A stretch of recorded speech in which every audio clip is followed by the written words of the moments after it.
But of course, when Peter Von Pollo's there, it's hard to really break through those guys. Yeah, really hard. I mean, even in that major number 3, they placed second. They only played 11 games in that major, which just makes it even more impressive. These guys are so good.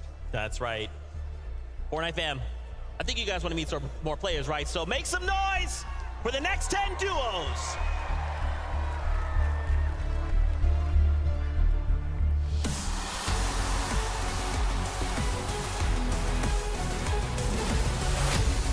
Let's hear it for Swizzy and Yapko coming together for this event. This duo is on a mission to impress the world. They've got the skill, but can they make it happen? All right, here we go. Here comes the pride of Middle East. I hope Mongo and Savage make it to the finals. Duels of all time, and it's actually not their first land, but it might just be their first trophy. It's True Legs and By the way, I just saw Chicho Booga, by the way, making the World Cup champion in this FCS. So I don't know if he's gonna win the FCS, but we're gonna find out. Let's give it up for Kei Shoro and Keiki. The Brazilian stars are coming onto the global stage for their first time in their careers, and it's time to lock in for real now. Big welcome to Chiefs and Chris coming together for this event, but these guys mean business. Both have proven themselves worthy, but now it counts for real.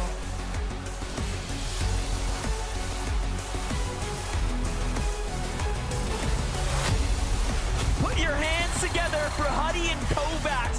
Everyone loves a good underdog story, and these guys have shown up on the last EU major. The real question is, can they find that momentum? Coming in hot, it's going to be Dukes and Spinks. Championship material right here, but this weekend is not going to be easy for anybody. All the way from Japan. Alright, my new TikTok is now. My new TikTok video is now live, so go give it a like. They are here to lock it in for the region. Aspect and Kazi, ladies and gentlemen, because Where's Mongo and Savage, bro? I want to see them. So next in line, gotta be for global. It's your boys, Acorn. Some of the absolute best to ever do it from the NA region, and now they are looking to get a trophy of their own. Please be Mongo. I swear to God, if Mongo and Savage doesn't make it to the final, I'll be sad. I was 30, so there is 60 duels. You guys feel that? You feel that cold front in the arena suddenly? I mean, come on, man. That's the first 30. If we just started, right? We just said like, hey, now we have 30 more let's get in the left. game. I'd be like, yeah, no, this is a global championship lobby. There's 30 still more 20 players duels left to discuss. enter. Really quick though, Acorn and Cold. I mean, these guys are just so crazy consistent. I mean, it hasn't just been a good year for them. It's been a good 2 years for them. They have not placed below 6 over the last 6 majors. In the Global Championships last year, they claimed 7th place. Yeah, and that was even while splitting a drop spot in the middle of the map there as well. So that just makes things even more impressive. That's actually quite reflective of what their off-spawn situation is today. Landing down there at Brutal Beachhead with Andalex and Sato. It's going to be interesting how the off-spawn battle goes. I feel like Andalex and Sato might dip out in some of the games. They might try and split the drop. I don't think Acorn and Cold want that. They want to try and claim as much of that loot as possible. Right. And I think because Cold is just so good, even if they don't get that much loot in mid-game, Acorn will just go like, oh, Cold, just go over there, eliminate those guys, get me that loot, and we can act like the off-spawn didn't even happen. So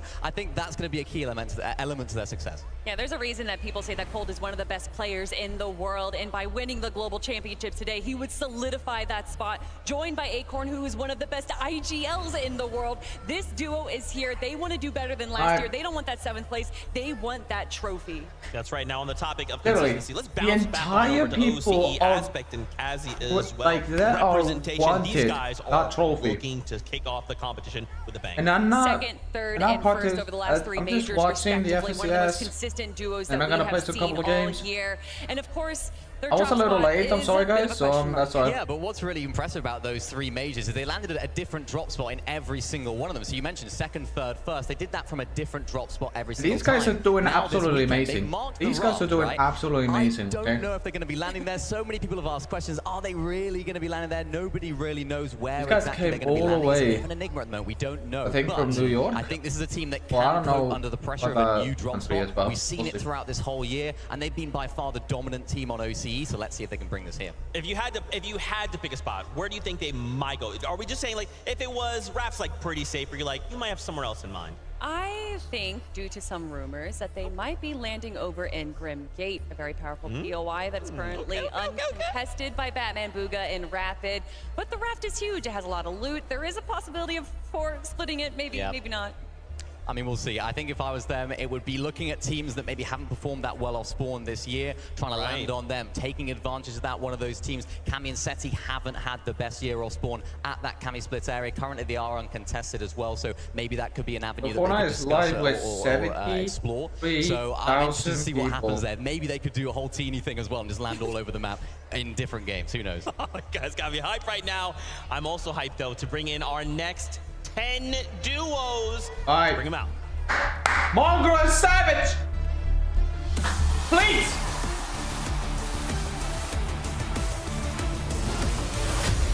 Or Flex. Everybody watch out because it's Flex better be here too. HD. He's a good Some of the person. best to ever He's a touch good the player. game, but they lack a trophy in the collection, so now's their chance to change that. Put your hands together Ooh. for Kayota and Exmi Poli. They have been one of the most consistent duos coming out of the Asian region this year, and now they're looking to bring that energy to this stage. Let's go, man. Let's go. Big welcome 2 to a.m. Shadow and Virgo. Ready to put their abilities to the test this weekend because these guys are not here to go home empty-handed. Let's see if they win the trophy. It's Gears and Shari, everyone. Just make Like it I said, across the line if in Major anyone 3. loses, it's a Now fair they're game. here to It's a lock fair it in game. and make up for that because they will be hungry for the victory and the It's trophy. tall out. Sorry for that language. Visual Dan Braves in the house. Last minute magic, and that's what I'm talking about. Short time to adjust, but diamonds are made under pressure. Alright, come on. Alright, we have 20 more left. And here's Agers and Rise. Experience is often the key in Nice. these types of events, and these guys do not lack it at all. I swear, They Mongrel have to better put in be work here, this or I weekend swear to I'm gonna see be how sad. far it can take them. These guys Give it were up for trying their Genesis best and Pixie. to make it to the This finals. is what you get from mixing experience and talent. Coming together for Major 3 paid off big time, and now they're prepared to take That's it what all happened the if you way. take like a month of break Coming or like a in year on of break. his head, and Persa always on top of the leaderboards in Brazil, and now they even took that championship at Major 2. Can they get another? Coming out of OCE, it's Damo and Resigns. Top Australia. of OCE is 1 feat of strength, but now it's time to take it to the next OCE, level. Globals OCE, is a yeah. different beast. It's Peter Baldman. noise for Word. The cheater has arrived. Oh my god. Championships. Now they're looking to keep that streak Yeah, it is over. continuing. Bouvet, it is over. This guy just destroys the lobby with his cheats. Of course, Peter Bot joins the FSCS. This guy's about to get this pick. I don't know how He's much about more to my get heart this can take. trophy. That's We've not got gonna another 10 happen. duos here, but let's take a moment to talk about these 10 that came we'll out. see. We wanted to highlight Asia here specifically, Kayota and Mapoli. These guys are widely regarded as the best team in Asia, and now everyone else is looking to have to deal with them. How are we doing that?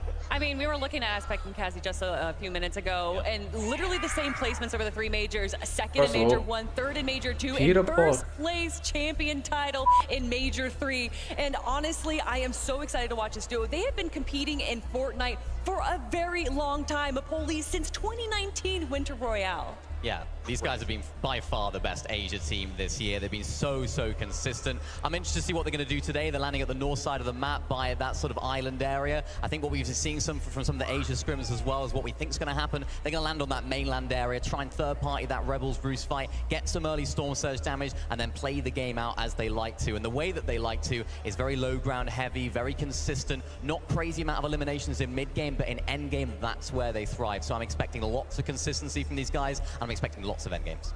Okay. What's this? I got my notes here. It just says Queasy, Thomas, HD. They're pretty good. They're pretty all right. Yeah, a lot of people would say really good. I mean, Queasy getting second place in the Invitational with Vena way back when. And then, of course, Thomas HD, the best to never win a title, literally missing out on first place by 1 point. I mean, and that was 2 years in a row as well. Major one this year, missed out by 1 point. Major one last year, another point. So it was so unfortunate for him. This could be a really good opportunity for them. They're finally uncontested. I feel like Thomas is always contested when it comes to lands, and it's really troublesome for him. But I'm interested to see what they can do. They're landing at the north, the south side of the map, the sort of southeast area, that small building just to the east of the map. I'm interested to see what they can do because Thomas HD is just so good with that pistol. I was speaking to him, he was saying, yeah, we're gonna be carrying one of those pistols, and I was like, yeah, mate, I hope you're carrying that pistol because that's your job in this duo. But no, I'm really excited because these guys have all that LAN experience already. They have all the experience of playing online as well. I'm expecting big things. Well, we've only got one thing left to do, and that is introduce the 10 remaining duos to Dickies Arena. Y'all better make some noise! Come on. We got. Here we go. It's time to get loud because Biko and Flixie are here. After displaying their dominance in EU Major 3, now they're ready to keep that momentum going and add a trophy to the collection. They spent so much money on this. Let's take a look at Asia's powerhouse, Zaku and Shadome. It isn't easy being on top, and consistency will be key for this duo to make their regions proud. Bryce and Bolts are in the house. Like I said, I don't know any of them, but it is cool to see them in there. Now is how far can they make it together? They are back. Anabuka, the FNCS champion 2 years ago. Championship was huge for their region. Anabuka won 2 years ago in FNCS.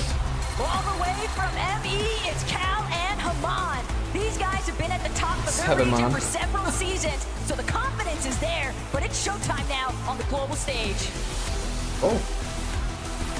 Now we have 10 more left. Let's welcome Paper and Victor V, winning the region's hearts in Major 3. I don't think Mondo is going to be here, but it's fine. They tried their best. And now, it's showtime. It's the Kings of South America, King of South America. They started the year in EU. South America is actually a region. I didn't know. Championship, ready to pop off. You know who this is? It's Kanada! An absolutely lethal duo. Kanada and Cooper. What the reigning champion can do. Kanada is an actual sweat. And Cooper as well. These two were actually maniac of a sweat. And I love it. Now it's time for redemption. Second is not an option. But wait, let's do Clex! Let's go, Clex! This is what happens when you combine the best of NA and EU. Let's go, Clex! Come on, you better win this, champion! You better win this! Clex, you better fucking win this, or I swear to God, I will never forgive you. They better win this. They better win this. Right, but I swear, Clex better win this. I mean, come on! Destroy this is who we've seen beautiful. compete. These are 50 of the best duos in the world. Oh, you have 10 left. Are you not entertained? Let's go! My gosh, to hear the crowd just lose it for these last 10 duos. One in particular stood out to me. Malabuka and Murstache, you guys went crazy for them. These guys, I mean, to see them come out and to see them compete on stage, I'm worried not for them, but for everybody else. I mean, one of the longest lasting duos. We've seen them compete together since Chapter 2, and then they did break up for Chapter 4. Chapter 2 is when they became famous. Together, bringing it back together in Chapter 5, and then getting that first place in Major 1. Yeah, so good for these guys. Had a really solid year overall. They only need Sixth 1 and point. fourth. I feel like it's kind of gone under the radar. I can't remember, honestly. It's been a while. So good. I'm expecting big things from this duo. I was speaking to Mustache as well. Of course, they're landing at that restored reels era. I said, Mustache, you a little bit concerned about being contested? He said, actually, I feel like we're better off being contested by Alex and Worthy there at restored reels. I feel like they feel like they can finish the fight quickly. They can get those Storm Surge tags early. And then when it comes to late game, they've kind of evolved their strategy a lot compared to that Chapter 3 Malibuca and Mustache that we saw.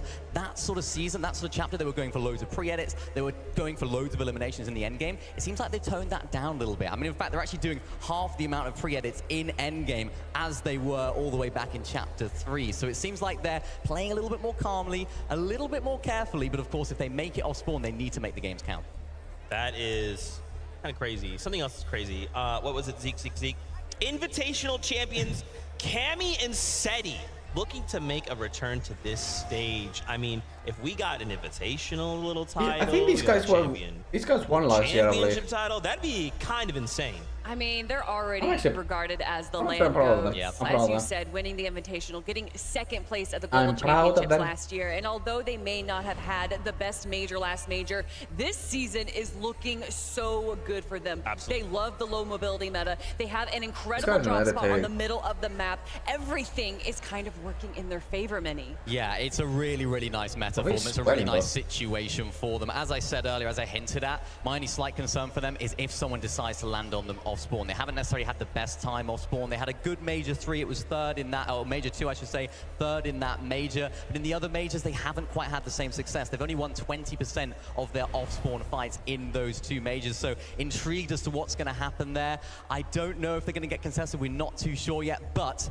please do not count these guys out, because when it comes to the big stage, when it comes to the bright lights, when it comes to in-person events and low mobility metas, these guys always have some great strategy. This is no matter what they've done this year, throw that out the window. It's time. Their time is now. And we've already seen them evolve over this season. We know them to be low ground kings. $2 million on the line. 2 victory royales from the high ground. It just shows how diverse this duo is, how prepared they are, and I'm wondering if they can do it again. The trophy. Okay, and we kind of got to look there at Seti.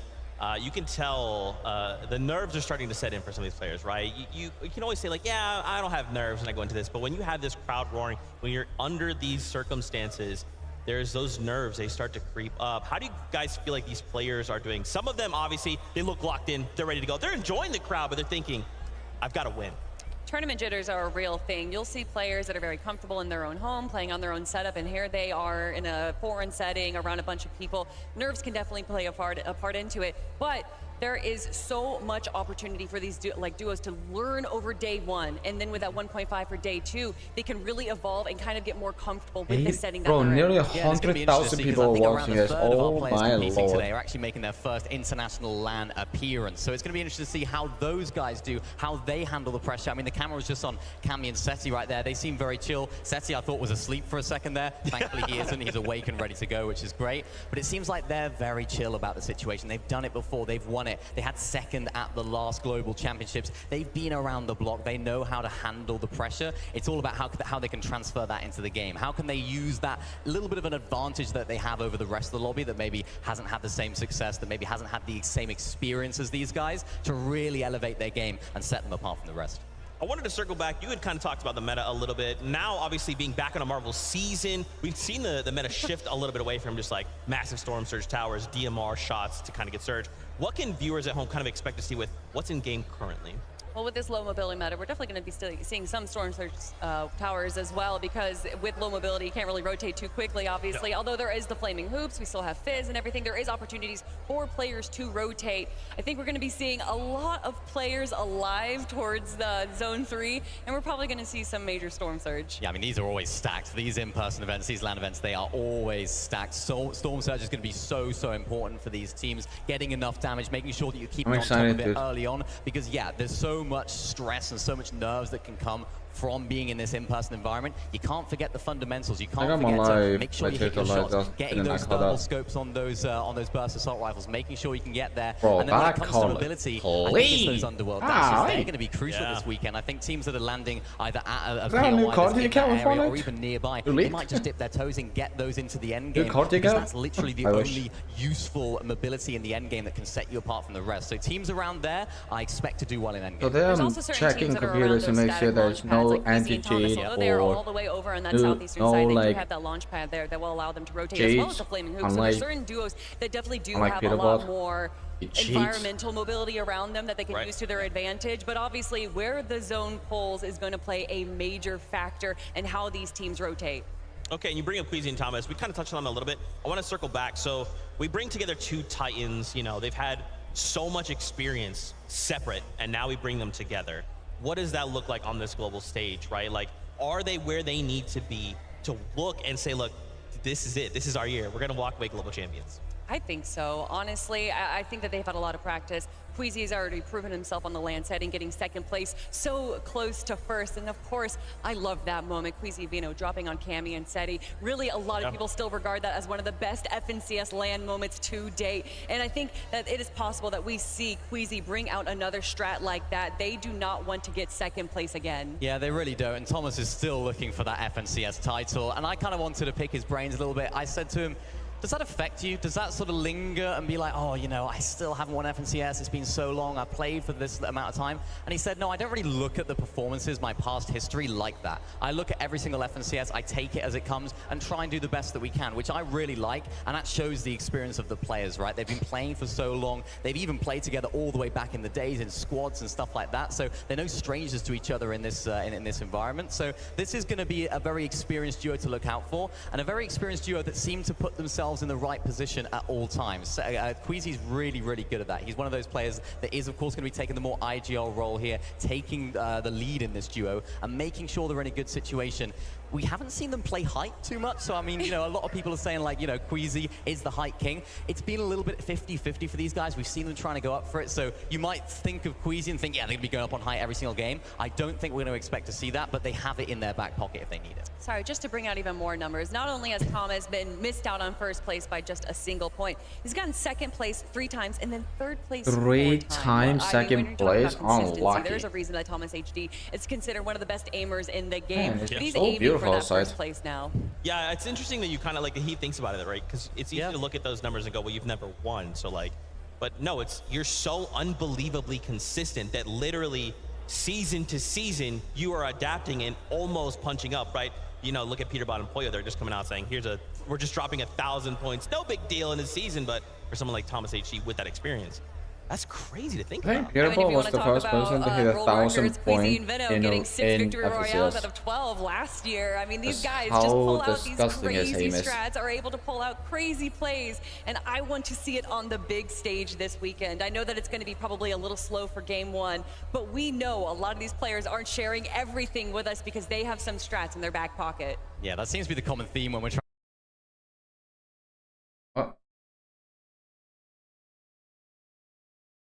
They're like, you think I want to tell you? Like, Minimod, you really think I want to tell you? And I can't get anything out of them. So that's what's so impressive and what's so interesting about these LAN events is everyone's in the same lobby. You know, we get to see how teams, you know, we do our VOD review, we do our preparation, the other teams will do that as well. We get to see them in their own home environment, but we haven't seen this lobby ever, right? So it's going to be so interesting to see how they mesh together and how some of the fights go down early on and later on.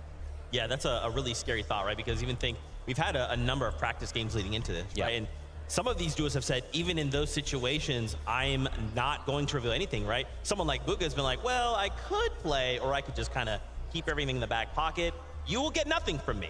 Yeah, watching these scrims and not having Bugha's name in it, it's been a little bit, not concerning necessarily, although I do think practice makes perfect. Getting any kind of practice in before the competition, but it's Bugha, it's World Cup Bugha. I'm sure whatever he has prepared is better than what I can think of. I mean, I'll tell you who was looking good, though, in the practice scrims was Acorn and Cold. I think they had like 16 eliminations in one of the games. They weren't backing down. They wanted to fight every... Bro, this thing happens again, bro. To sort of fight with each other, have that synergy. You could see glimpses of that in the practice games yesterday. So it seems like they're on top form. I'm excited to see what those guys can do as well. But is that a bit of like painting a target on your back, right? If you're willing to go out that far and just go like, hey, we're willing to take the fight, dude, we're kind of willing to show you who we are. Think of someone like Peterbot, right? Just so confident, just willing to say like, hey, wherever you are, if you want to come contest us, we'll be right here. So feel free to roll on over. As soon as I'm done, I'm gonna switch it against off any of these Twitch. duos. I mean, it's great that we were just talking about Acorn and Cold and potentially contesting Peterbot and Pollo, because they did try that in the Grand Gate era and immediately left because Peterbot and Pollo absolutely dominated the competition. And I mean, this duo right here, Peterbot and Pollo, there is a reason that they have just been so consistent. They have conditioned the lobby, like we said. There was a moment during Major 2 where they were splitting height by zone 10. I don't even understand how that's possible, how you can hold height from 2 different positions, just beaming down the rest of the lobby below. No one was even looking up. I think players, though, are going to be looking up today. Yeah, I mean, statistically, that's they've fine. held height for the longest amount of time out of any duo this chapter, so I expect to see those guys up on height. And to your point, Zeke, about how their confidence goes into this, I think they feed off of that so much. I think Peterbot has that aura about him where he wants to feel like he is the best player in this lobby. Nobody comes close. And I think the way that he talks about himself, the way he carries himself, I think really aids his gameplay. You can see that when he's walking out. He's just like, yeah, I belong here. I belong on the big stage. We've had second, first this year. This is our time. And I think that just plays into it. Some people will crumble under that pressure, but Peterbot's got so much experience now at winning. I think he believes in himself, and having that undisputed, undeniable belief in yourself is so vital when you get to this big stage. Okay, you kind of said something that piqued my interest. We're talking about high ground, right? Yeah. Maybe there's people that are tuning in, they're like, okay, you've said high ground, I don't know what that means. High ground, low ground. Maybe break this down a little bit for us, because I don't know, like you guys that follow, you know, there's a lot of high ground teams. And there's only one high ground. So how can we expect that to kind of unfold, especially like if we're all looking at high ground going, okay, are you going up, I'm going up, and then we're all thinking the same thing. We're looking for that perfect time.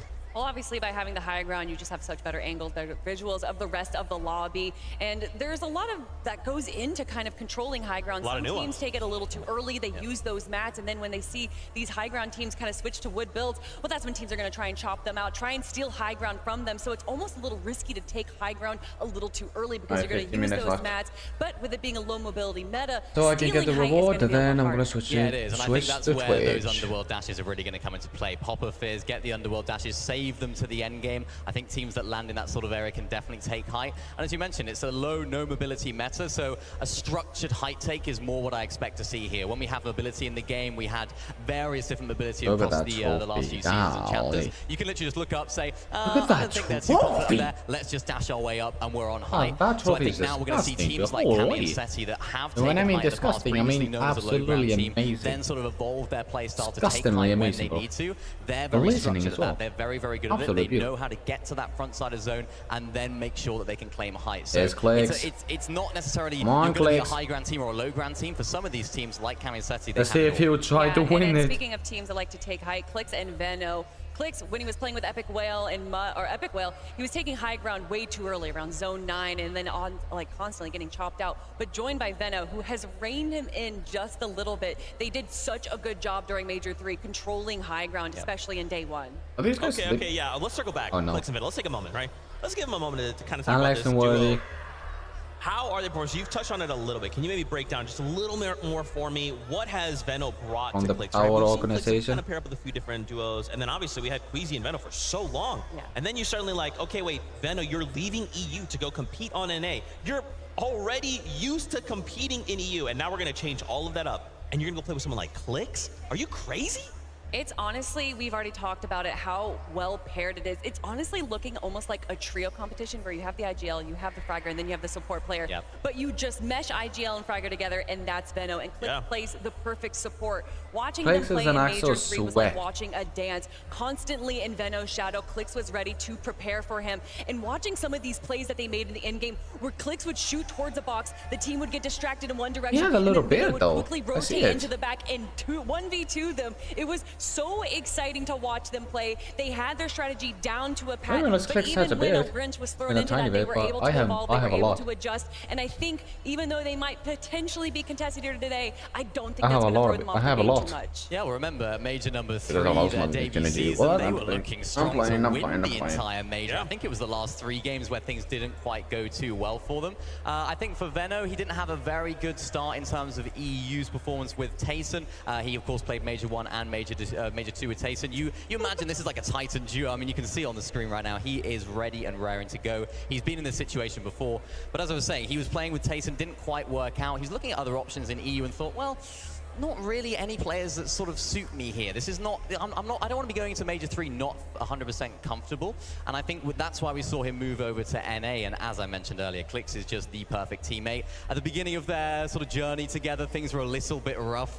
You know, maybe it was a little exaggerated, but you could tell that things weren't quite on the same page. But now though, when you watch them in endgame, the way they play through these tarps, the way they're hip to hip, as you mentioned, making little strategies, little plays in endgame, it's so good to watch. And they're really exciting team in endgame. When they're playing those mid-ground layers, it's so good. We also have to give Can a you shout out guys to start their the coach. game? Blood X Yeah, has just done such a good job making sure that they are ready to go, making sure that they I'm are sorry, focused, because they are pretty emotional players. When they start getting hyped, they are on a tear, and then once they start going down, it's a little rough for them, but they have been able to work on that, evolve from that. And personally, I saw a lot of growth from Clix during Major 3, where Veno was down, he was feeling out, and Clix just kept building it up, saying, no, we got this, we're doing great. And Veno would kind of turn around a little bit and start smiling on stream, and you know Clix is locked in when he turns off his face cam and comms, and that's what we were seeing in the Cash Cup. You know that when he is starting to take away from his stream, that he is serious. That's right. Seriously. I love this breakdown from you guys. He wants to win this so as we bad. continue to prepare ourselves to kick He off wants the to win competition, this we actually so wanted to bad, check in bro. with Adam and get his thoughts on the competition. Adam, it's crazy. I'm hyped. Are you? I'm incredibly hyped. I mean, I've watched you guys do the walkouts. I mean, the players seem unbelievably up for this. I mean, the last couple of days, for you guys who don't know this, behind the scenes here, the players who have been in the player lounge this entire time, this is the practice room, I believe. Competing against each other and kind of testing the waters of what's going to be this incredible competition with 12 games over 2 days here.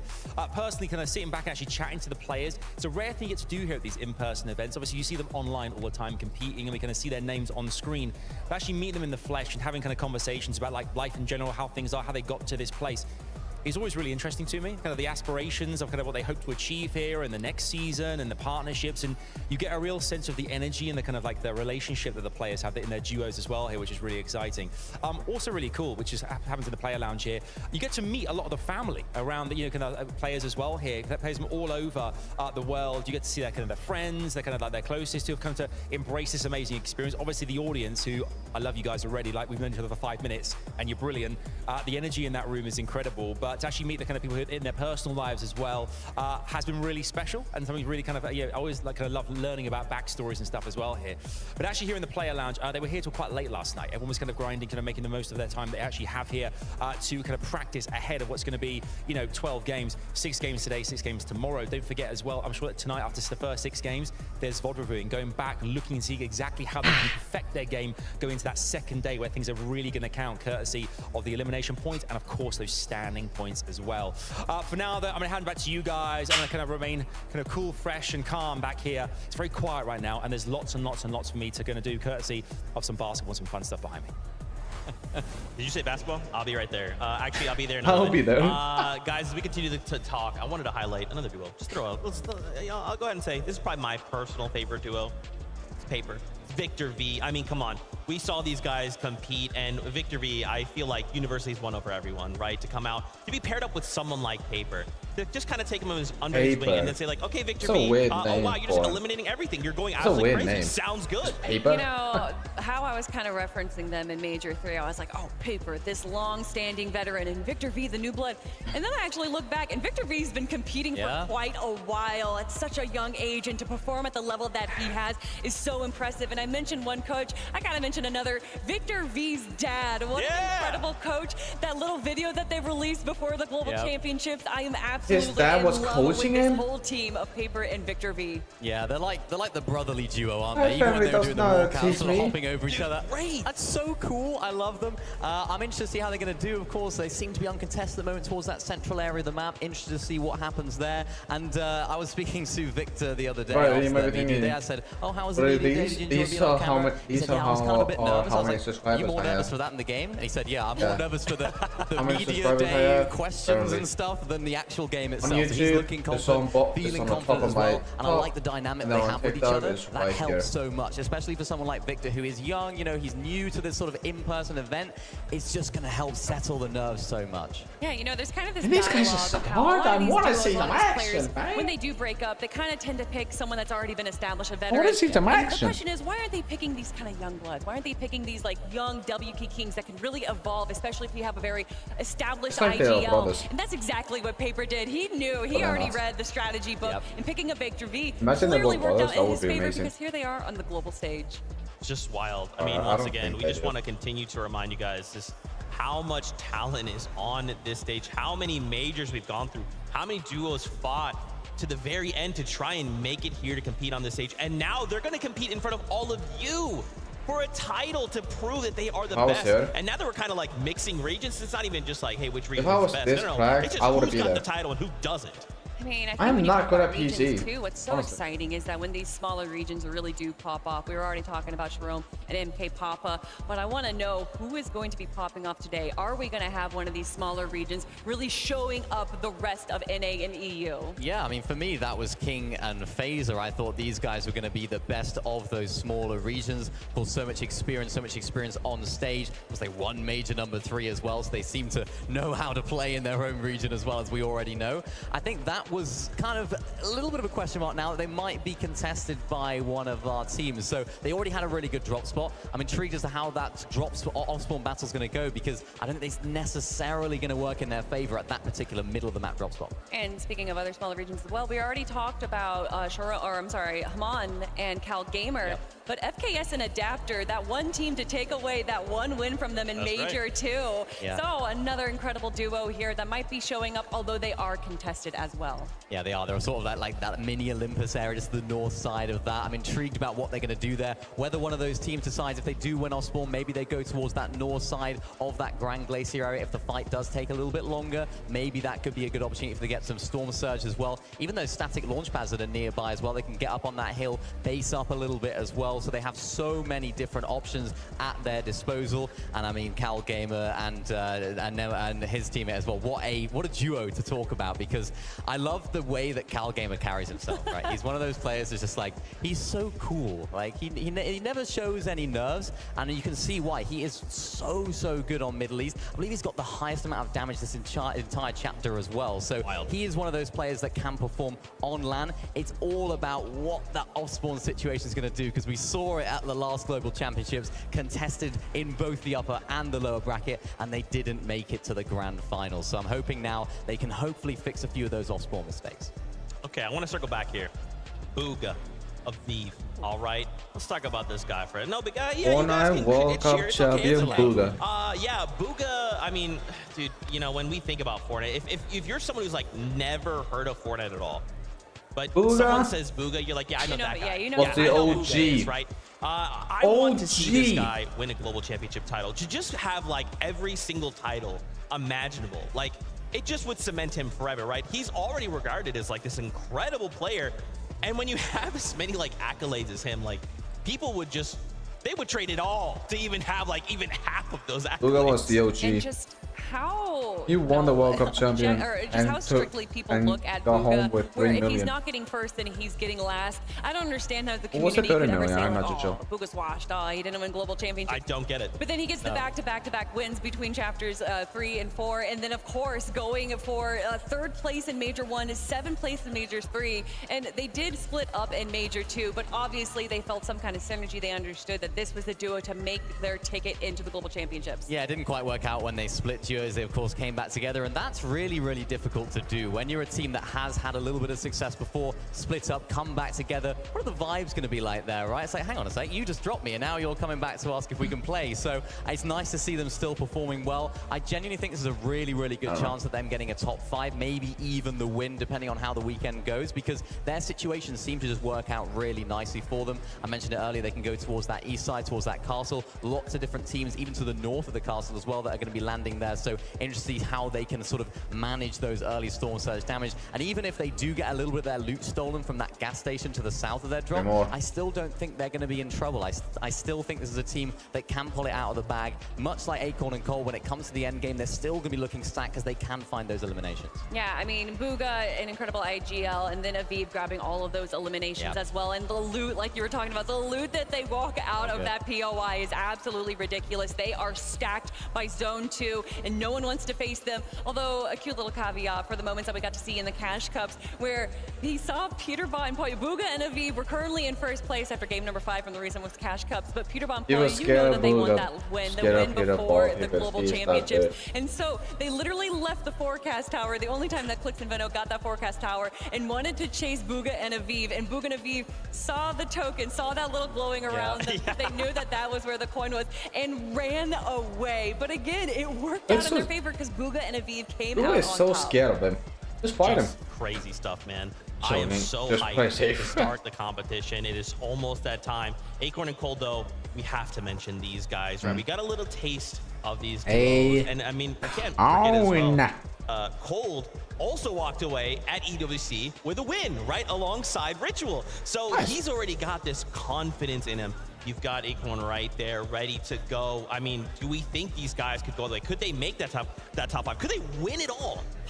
So before Major One, before they won, we asked the question, you know, as a fun little thing, who do we think is going to win the global championships? And I said Acorn and Cold way back when. I mean, after their run that they had last year, it was absolutely phenomenal. Getting 7th place in the global championships for 2023 just solidified their spot as 2 of the GOATs of Fortnite. And then they do it again, winning Major One once again this year. They just the way that they synergize together, the IGLing, the fragging, it is perfection. Yeah, it is. I think it's all about that off-spawn battle for me down there at Brutal Beachhead. Andalex and Sato, these guys are not a bad team in any regard. I mean, they're here, so that says it all. I mean, Andalex being around the block, being a very, very experienced player over on EU. Sato, more of an upcoming player, and he is really, really good as well. He's one of those players that lots of people have got their eyes on as some up-and-coming talent in the EU scene. And I think this is a team that, yeah, they're probably going to try and play a little bit slower off-spawn. They're not necessarily going to try and finish the fight too quickly. As I mentioned earlier, they might try and dip on out. I'm not too sure how splittable Brutal Beachhead is, so if both teams decide to try and stay, there might be a little bit of an engagement there, but I think both teams would be more than happy to kind of just dip out. I think you're right. I think Sato's going to grab a few chests and dip. Okay, all right, I like it. We just got word. We're gonna check out the Creator Lounge. We've got a little interview lined up with Blake in Somerset. I told you guys earlier, the Creator Lounge was all about getting in contact with some of the influencers His girlfriend, around Fortnite. wow. And we're joined by the awesome Somerset and the awesome Blake. Thank you guys so much for joining us. Blade First and foremost, and how's the event Somerset. so far? It's been amazing. Meeting the fans, a surreal experience. I couldn't expect anything more. And Blake? It's been crazy. We walked in, we were literally getting swarmed, taking pictures for like an hour, trying to find this Creator Lounge. But I'm happy to be here, and I'm excited to see the event. Blake, I gotta ask you, right? You know, you have a lot of experience. Lemon 2K is my goat. Lemon 2K is my goat. Who are you looking at thinking, this is the best player in the tournament right now? These are the teams to beat. I mean, obviously, we got to My God, how tall he is. You know, they won back-to-back FNCSs. They're coming off into this event looking like the favorites to win. But, you know, there's 4 teams at their POI. Another team I want to look at is Clix and Veno. But they're being surprise con by some OCE team. So we got to see how it plays out. But I'm excited. Somerset, listen, an event of your own coming up, right? Big competition on the horizon. How are you feeling for that? Stressed, happy, sad, I don't know, everything, mix of emotions, but, you know. Awesome to get that insight, though, from a competitor's standpoint, because we got all those competitors out on the stage. Absolutely. I mean, when you look at the venue so far, people packing in, do you yourself even, you know, remember back when you used to play a lot and get nervous about, you know, just how many fans are there waiting for you? Like, how does the nerves factor in when you're up there on that stage? I mean, I feel like most of these pros on this stage are experienced, and I don't think the nerves are really affecting them. And for the new timers, like the one-time land qualifiers, like they're gonna feel it game 1 dropping in. Once they land on that map, they're gonna be good. The nerves are gone, they're locked in, they're ready to win. Yep. And obviously you both are just awesome content creators. Any content gonna be Somerset coming from you guys he's actually good at Fortnite, by the way. Let everybody know where you guys can, or where they can check them out. Somerset with an O, no U, but anywhere on any social. There you go. We'll be doing a meet and greet in the main lobby at 1:30 p.m. Central Time. I'll be IRL streaming it at twitch.tv/Blake. Awesome stuff there, guys. Thank you guys for joining us. And for now, we got more coming your guys' way. Nice.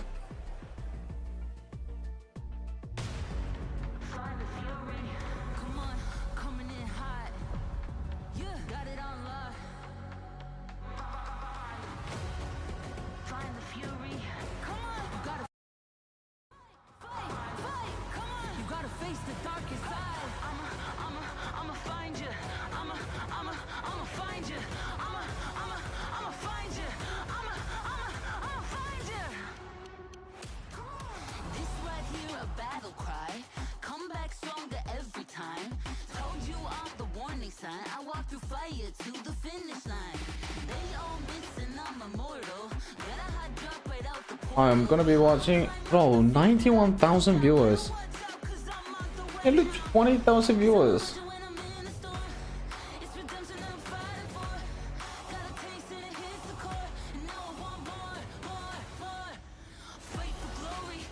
Sidemen play Fortnite, cool. Okay.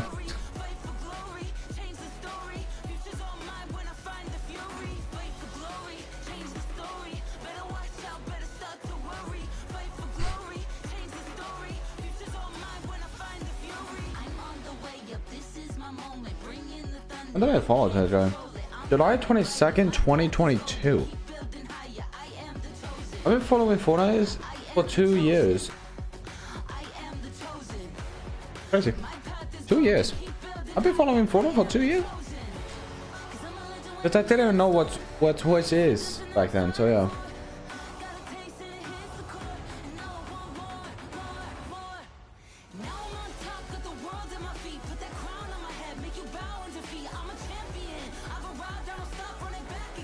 Bro, look at that trophy. Look at that trophy.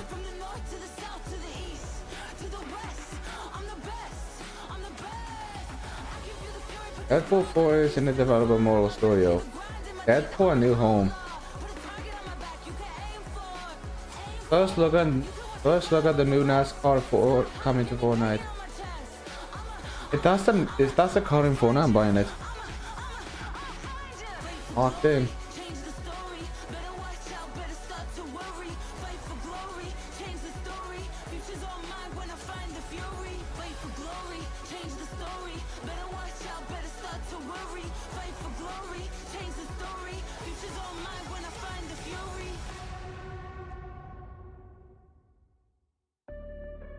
Team Clicks or Team Peterbot? What will you guys choose? Let us know. Me? I'll choose Clicks. Alright. Clicks and Peterbot face off in FNCS Global. Lose off spawn. And if he does make it off spawn, then we'll be at the forecast ready. Okay, Clicks, coming to you as well. Anything you want to say to this fine chap here on the right hand side? I mean, he's new to this game. He's only been playing for what, 2 years? You know, OG like me, 6 years in, competing in almost every tournament. You know, you already know how it's gonna be. Don't even say it. Don't even say it. The FNCS wins, and you have 0, and you've been playing for an extra couple of years. I mean, Clicks, I mean, what are you gonna say to that? You know, when you're at the top, stuff happens that you don't want to happen, like shooting out a vending. What do you want to say to Clicks first, Peter? What anything you want to say to the... How they have beef?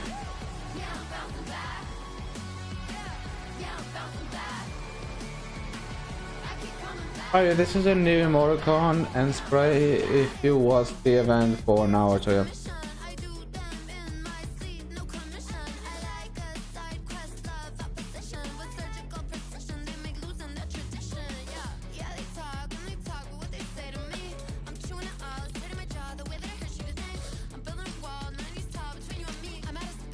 I should get the reward now.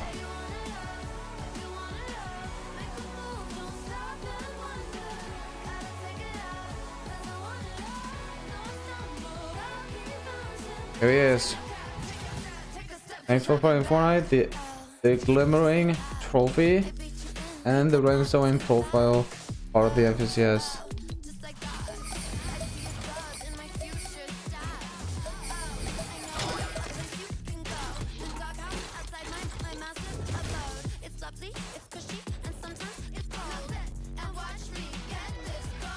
There's a new Mewtwo skin. Honestly, I might not get him. I'm not thinking about it.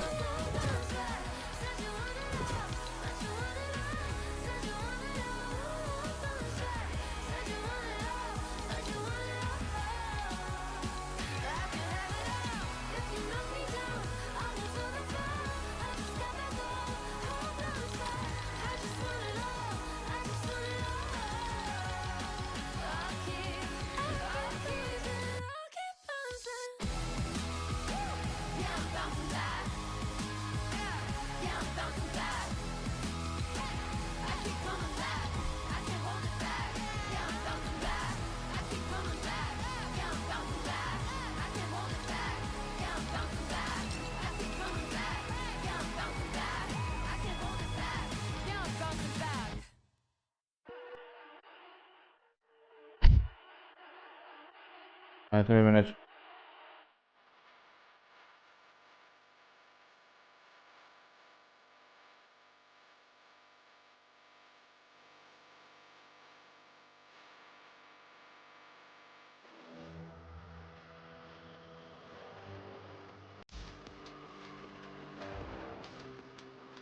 You guys excited? Let us know.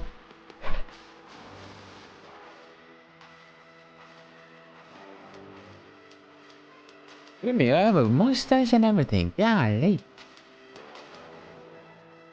2 minutes.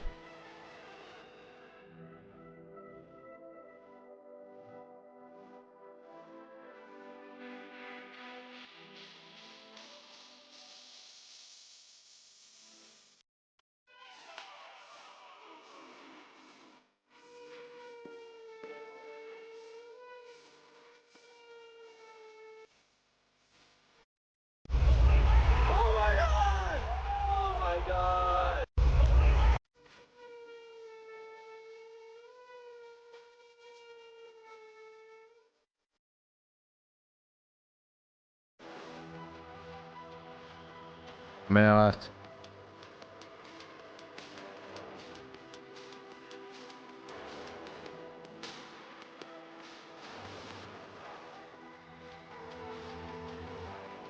By the way, this is the new... Sorry. This is a new... Legend Landing is back. They just updated. And you can jump in this map, by the way, so yeah. You can jump in this map. 1 minute left. And I think there's like 3 emos and high point to get some stuff.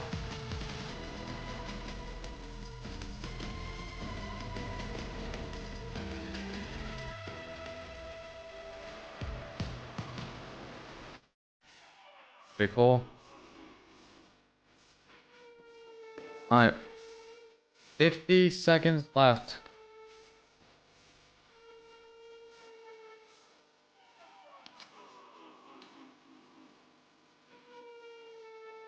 No quest.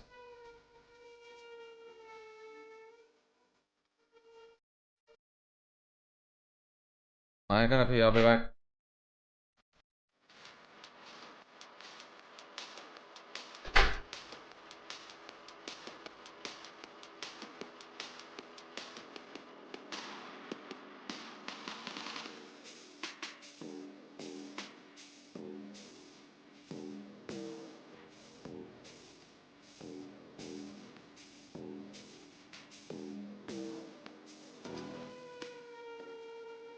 FNCS is the biggest tournament of the season. 100 players, 50 teams of 2, players all around the world. They all travel to one place to play on a stage in front of everyone. One weekend, one map, the last one standing wins the game, 12 games, and they crown the champion. That's how I'd explain it. No other game's doing it like Fortnite. The esports here is crazy.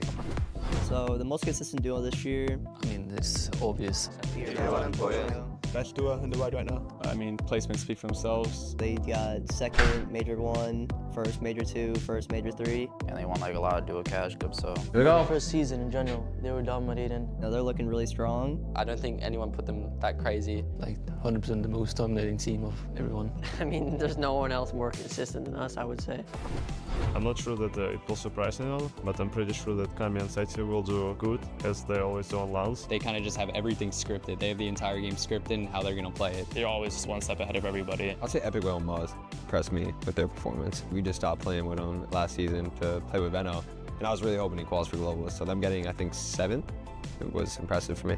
And then another team which is like also pretty underrated still is Batman Booga and Rapid. I think they're also kind of underrated. I just think they match really well together and like they know how to play the meta. They're good like fighters and all that. Rapid's a super smart guy. They've been doing really well these last 2 seasons, and they've kind of proven to everyone they're like as good as the rest of us. They're on a come up this year. They're doing good. I think they can sneak in a top 3 here if they play their best. So one person that I've been watching to like that I would really love to incorporate some of their game into my own is Seti and Kami as a duo. Actually, every single land they come to, they come from more prepared than anyone. They have more strats up their sleeve. They just create new strategy and new metas on their own. Basically, everyone watches their games to see like what they're doing, and then they can learn from what they do to implement it into their own game. I say probably Acorn and Cold. I think Acorn, he has a really good understanding of the play style that I try to play. It doesn't matter if anyone wants to do it, like I said. I want to see how he thinks about some situations. And then Cold, I mean, he's just a good fighter. If I want to do good that's not us, probably be Kanata and Cooper. Good friends with them, and I think they have a really big shot. I think Svizi and Yapko, because Svizi can play with his duo. Yeah, just last year he like couldn't play anyone else. Anyone else doesn't matter. Because it's my friend. But just I hope Svizi does good as well. Like, he deserves it. Anything else to play a good tournament too. I want Clicks to get a top 3 for the first time in his career. First time in his career, wow. Stop bullying Clicks! Probably reason with the He's my boy. Pixie, like all the Germans basically. Honestly, all the OC boys, I hope they do good. 100%. All my friends, you know, Kanata, Paper, I've been helping them out on the side, just trying to see them do good. You know, when I thrive, all my boys thrive too, type thing. So this is how it be.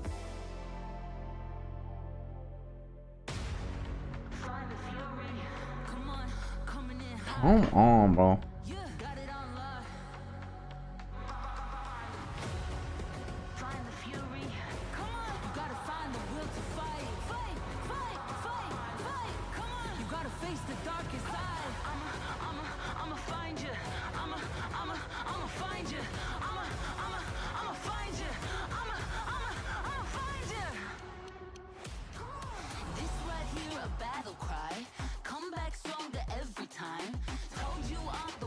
I walk through fire to the finish line.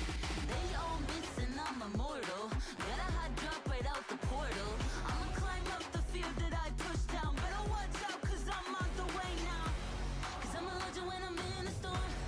It's redemption I'm fighting for. Got a taste and it hits the core. And now I want more.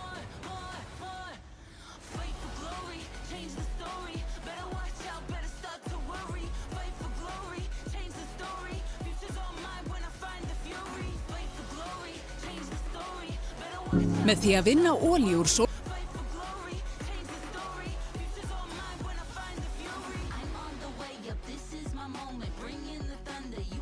Bum, bum, bum, bum, bum, bum, bum. Yeah, let's try the boogie bomb. I am the chosen. I am the chosen. My path is golden. Keep building higher. I am the chosen.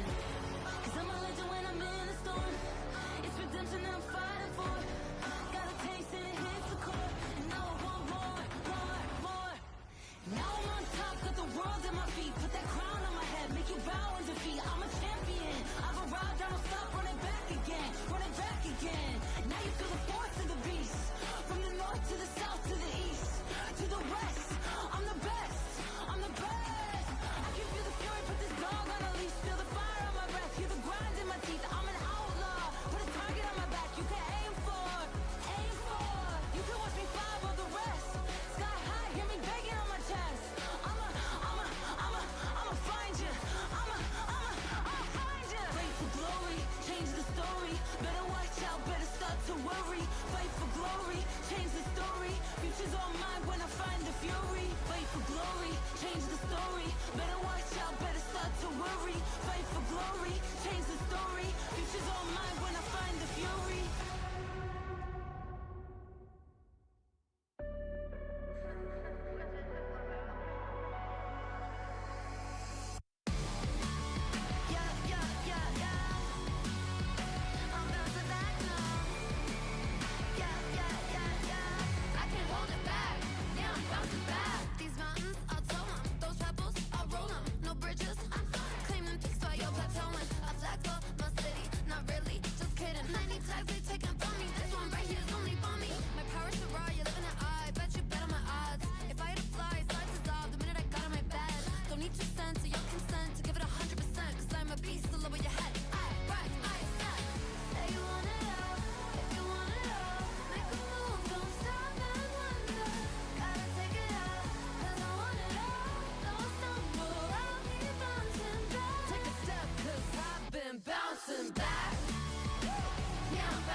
cut back too fast. Oh, oh, just like that.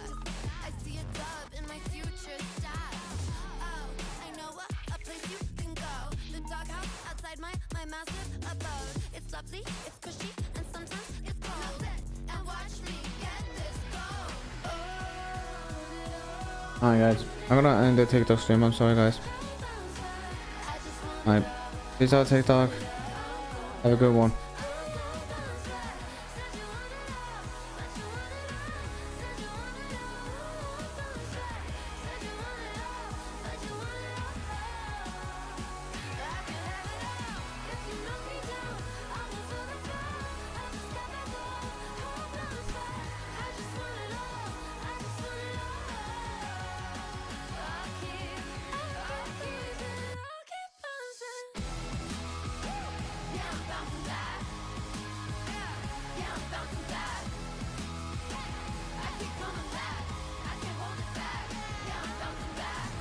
If you didn't see, I uploaded a new short.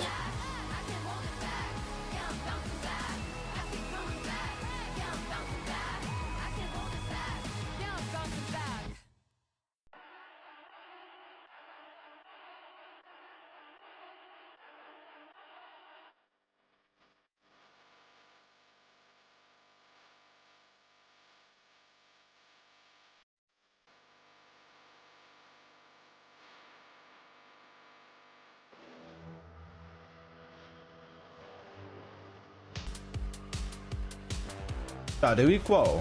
We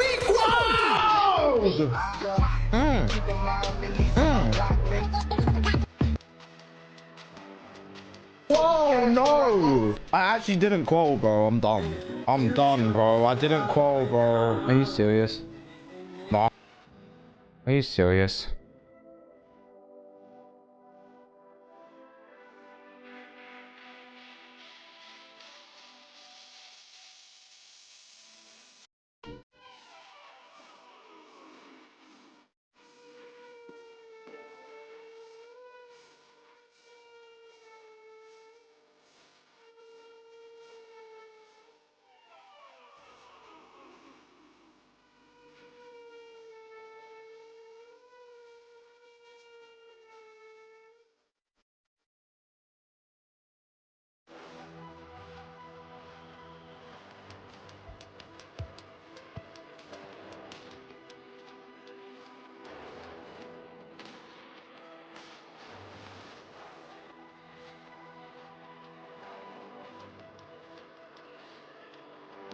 Alright, if you haven't already, go watch my TikTok and YouTube shorts. I've posted a new video. Go watch it. Like seriously, I just want to watch this so I can just do better myself.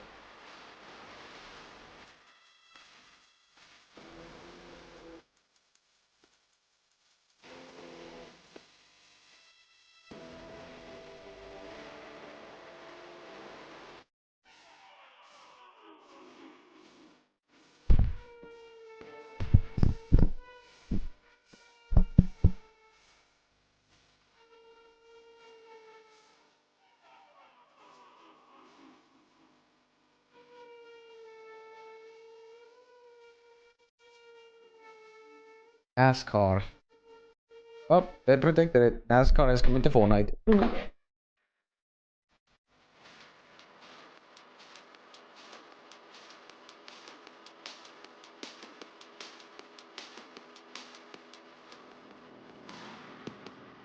Is this guy really just saying English suspect?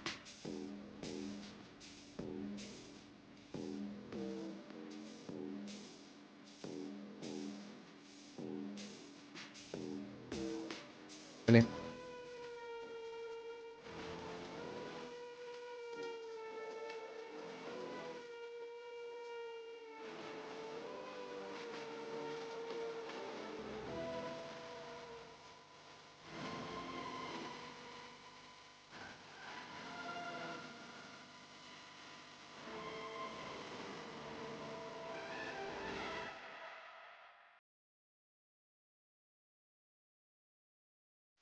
Alright, 50 seconds.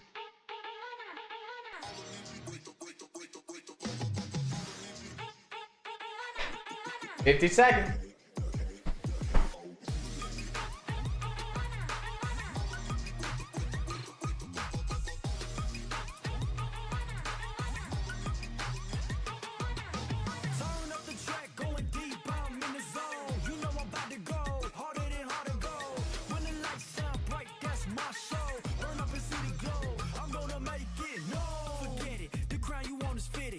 Take shots, don't miss it. If you miss, you gon' regret it. Before you cry, 10 seconds left. built up like a pharaoh. Now they praying that I fall. Through shadows, been burning through these battles. No weakness in my body. Need to know you better. Everyone, it's 29 seconds. Just let me just get the game.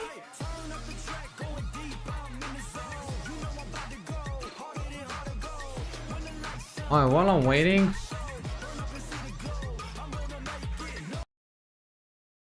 While I'm waiting.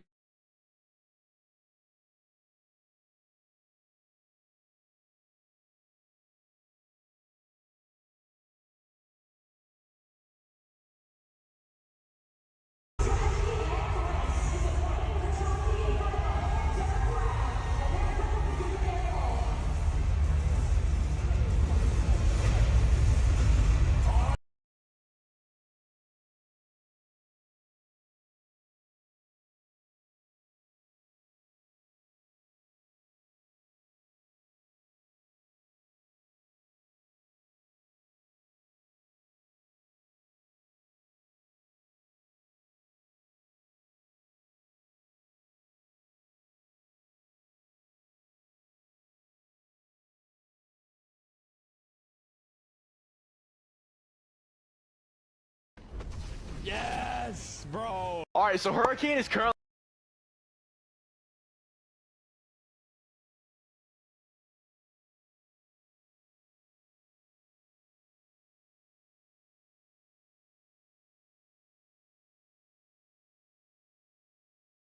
Try. Alright, the spawn, I need this spawn right now. I've been thinking how? Well, let me tell you. I got in the game because I was getting bored.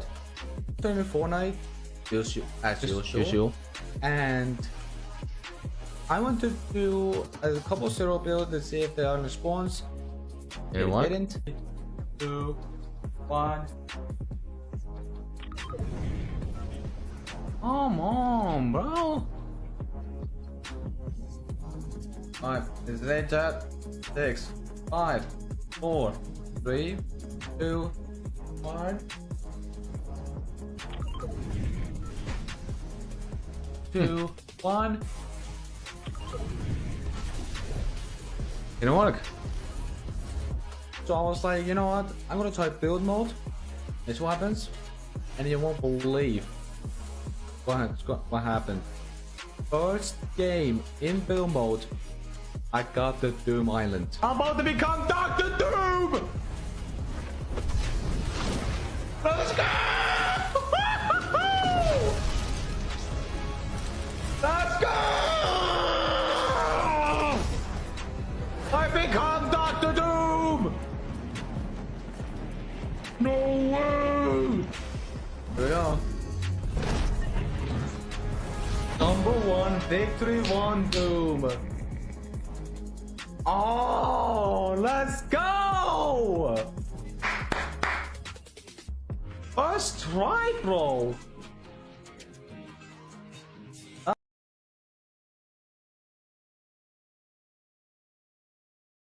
was a W. That was honestly a W, bro.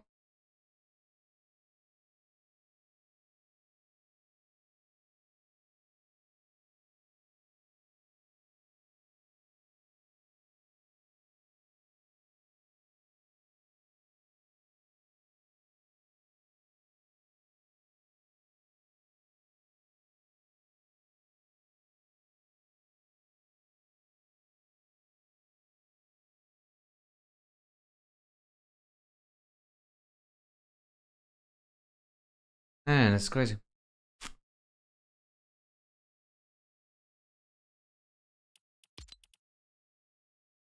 Hey guys, if you don't believe me, which I got Doom's Island, let me show you. first game on, I became Dr. Doom. You can see like multiple game right here.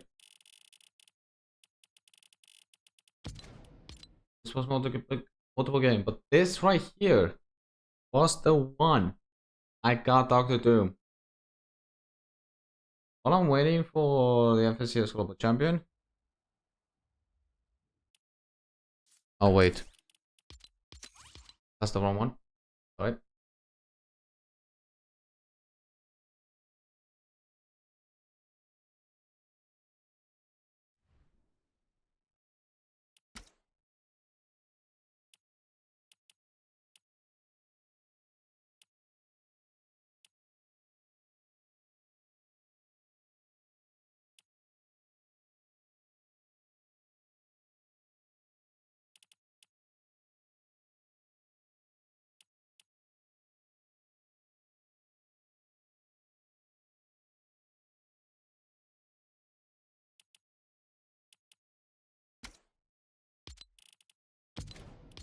I think this is it.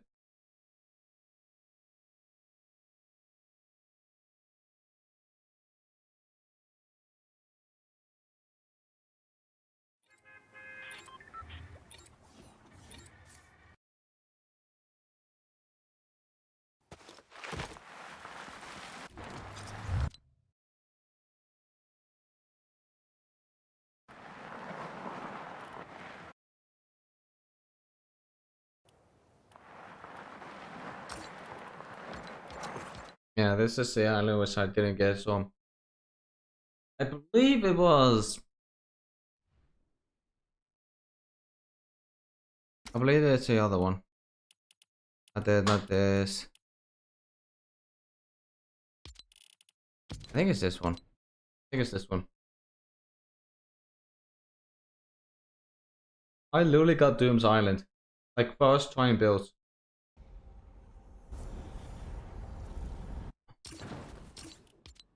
Wrong island again.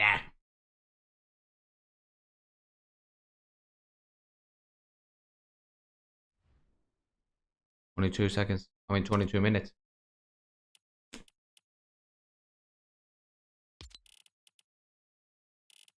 think it was this game. I think it was this one.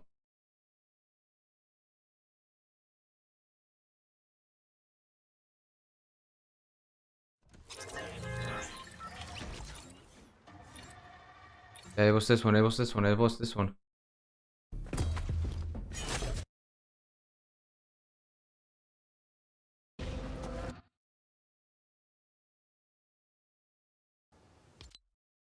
Okay, look at this. Look at this. This was the best.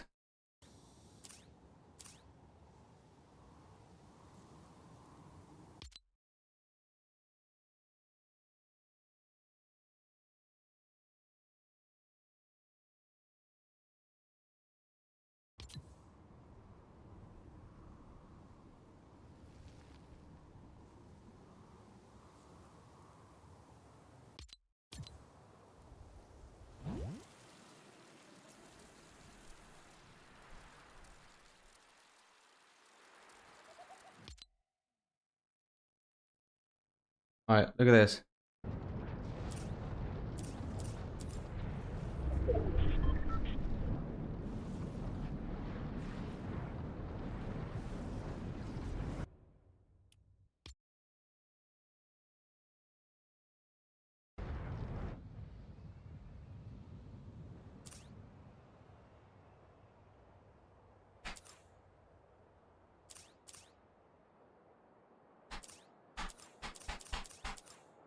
That's weird.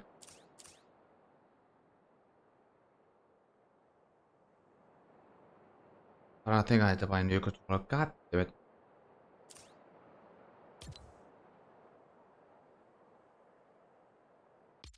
Alright, you want to see the island? Like I said, this was first try. This was first try.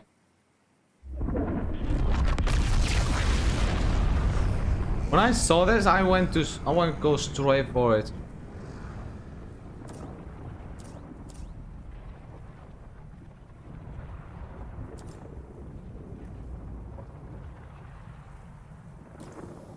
Look at it. That's the island, chat. That's the island. The green one is the island.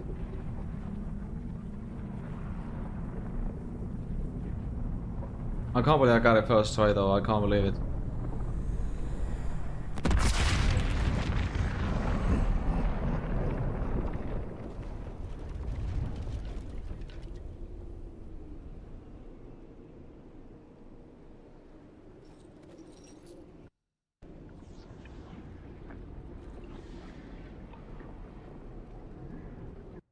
Alright, let me explore the land. So we got some stuff here. What is this? Something portrait. The chest there. A lot of stuff. Dr. Doom's painting with a lot of Avengers dead.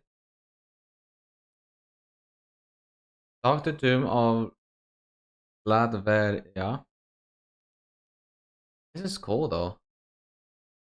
Then we got the downstairs area as well. Okay, there's no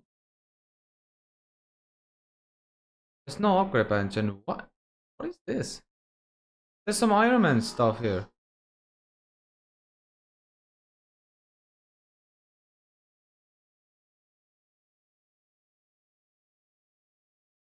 Is he done? Sorry about that. We got some. Okay, like I said, we have 3 Iron Man cutout. 3 Iron Man cardboard. All one of them is still standing, and 2 of them are just destroyed. Apparently. Keep it clean. And whatever this is, I think it's like a table or cupboard. Another chest. This is the best. This is the coolest island ever, bro. And I can't believe I got it first try. Like I said, this was my first build game. And I got it first try.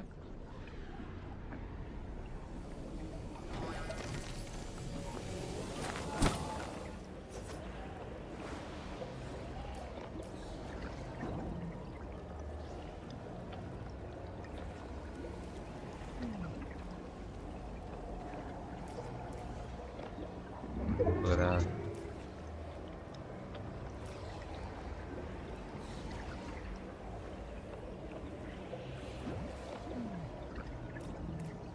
Be ready, guys. As soon as it's done filling up. Look at this.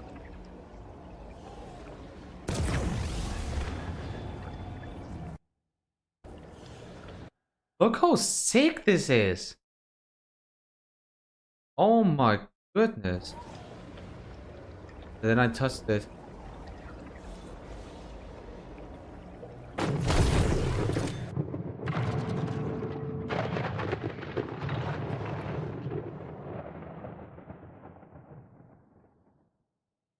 Oh, I see him. Hold on, let me fly up here.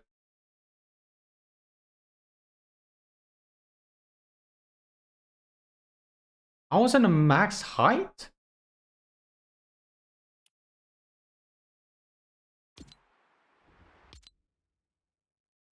Dude, wait, hold on, let me try slow-mo this real quick.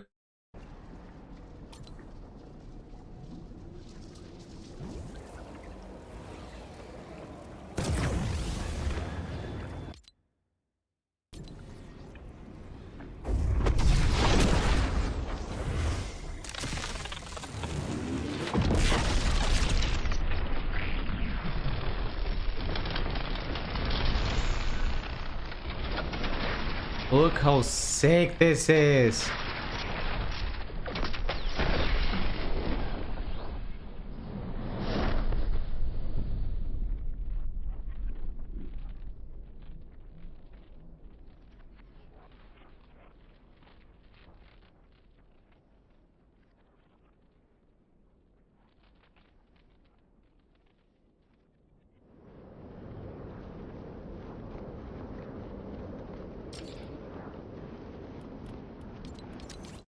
That was honestly cool.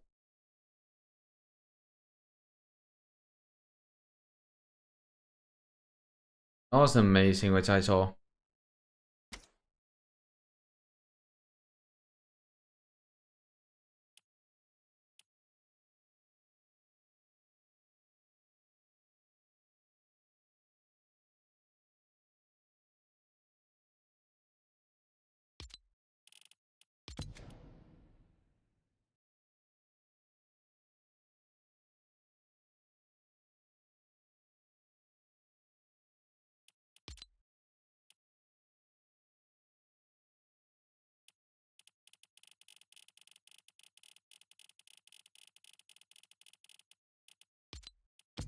I think that's the one.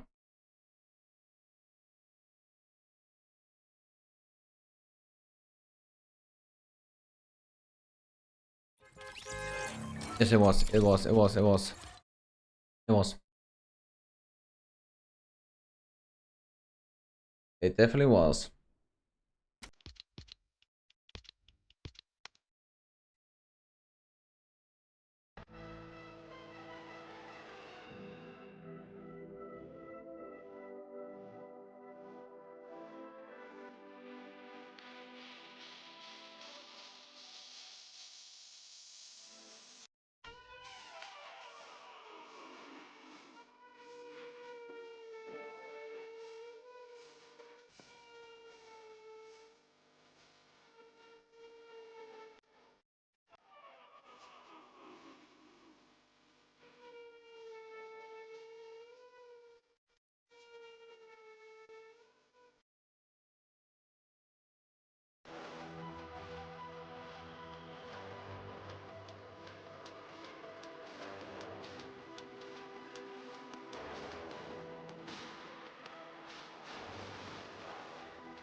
What is this music?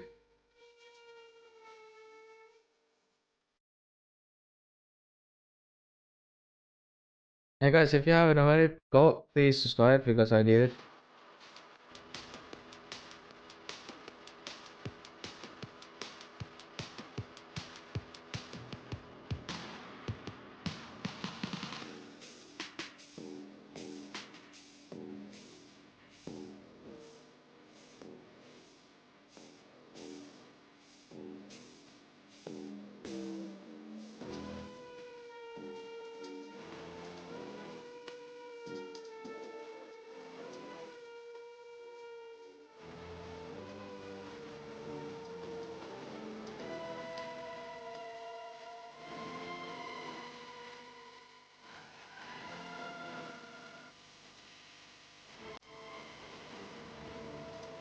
Alright.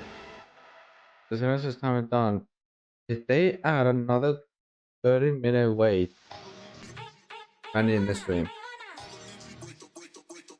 I'm not kidding. I will end the stream if it happens again.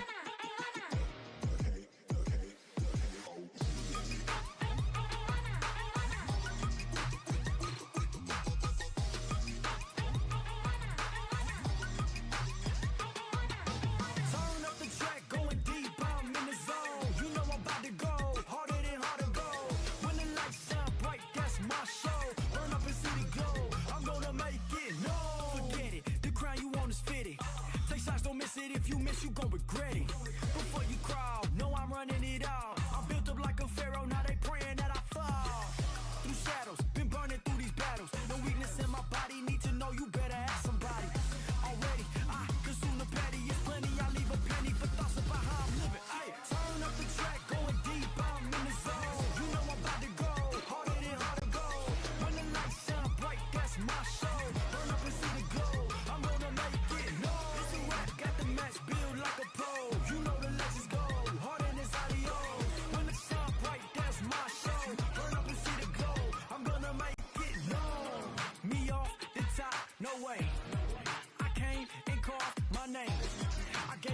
to my place, earned everything that I claim. Nothing ever could replace me. 3-4-3-4, square dance on the floor. This is not a ball, I'm above it all. Start, I see my glow up, where you supposed to go. Proceed on the low, can't lose and find the go. Leave me in the zone, I take your mind and then I snatch your soul. Turn up the track, going deep, I'm in the zone. You know I'm about to go, harder than hard to go. When the lights shine bright, that's my show. Burn up and see the glow, I'm gonna make it known. I get it, they love my whole aesthetic. They got so listen, told you this ain't hypothetical. Answer the call, prove this once and for all. Can't reach me with PewDiePie used to cheat, yes. no cattle, the goat don't wear a saddle. Go riders off my body, cut them off, they yak sloppy. Already, I consume the petty. The vision's 2020, believe your eyes are winning.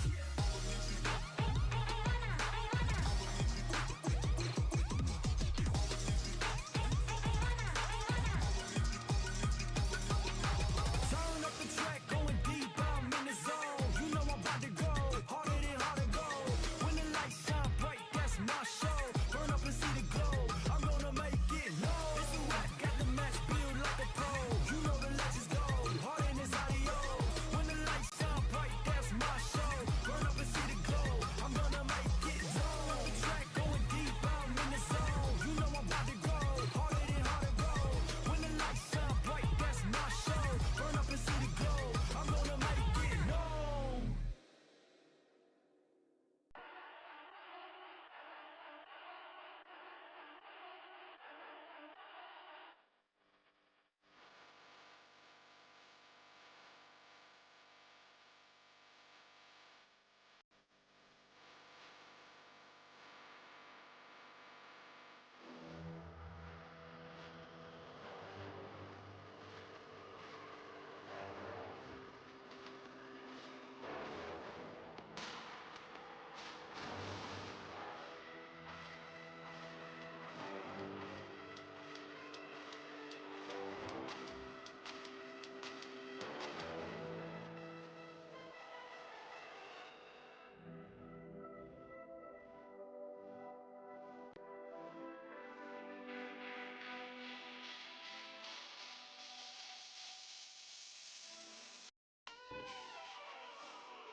Bravo, how you doing?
gon' regret it. Before you crawl, know I'm running it all. I'm built up like a pharaoh, now they praying that I fall. Through shadows, been burning through these battles. No weakness in my body, need to know you better ask somebody. Already, I consume the petty, it's plenty. I leave a penny for thoughts about how I'm living. Ay, I got the.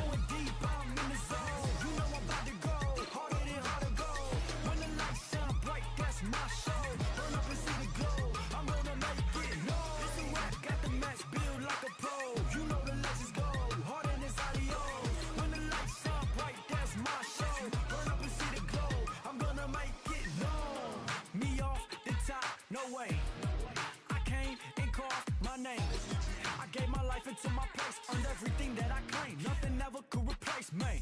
3-4-3-4, square ass on the floor. This is not a ball, I'm above it all. Start, I see my glow up where you supposed to go. Proceed on the low, can't lose and find a go. Leave me in the zone, I take your mind and then I snatch your soul. Turn up the track, going deep, I'm in the zone. You know I'm about to go, harder than hard to go. When the lights shine bright, that's my show. Burn up and see the glow, I'm gonna make it known. I get it, they love my whole steady. They got so listen, told you this ain't hypothetical. Answer the call, prove this once and for all. Can't reach me with an arrow, summer nights I never fall. No cattle, the goat don't wear a saddle. Go riders off my body, cut them off, they acting sloppy. Already, I consume the petty. The vision's 2020, believe your eyes are winning.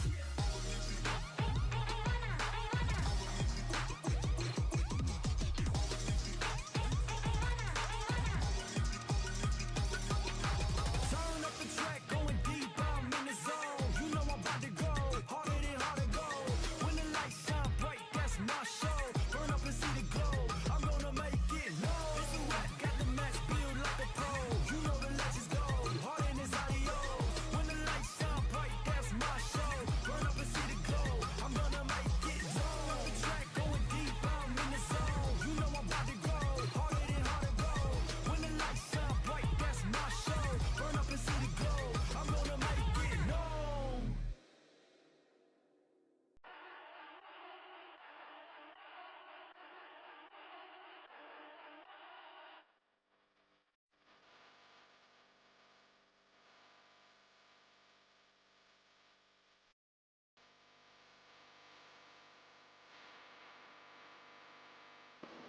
Forty seconds.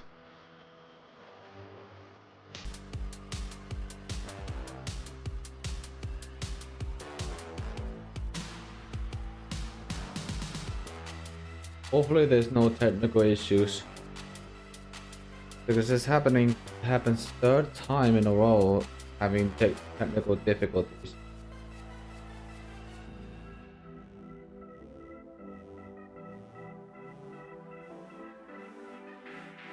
Eight. There better be some gameplay or I swear to God I'm ending this stream.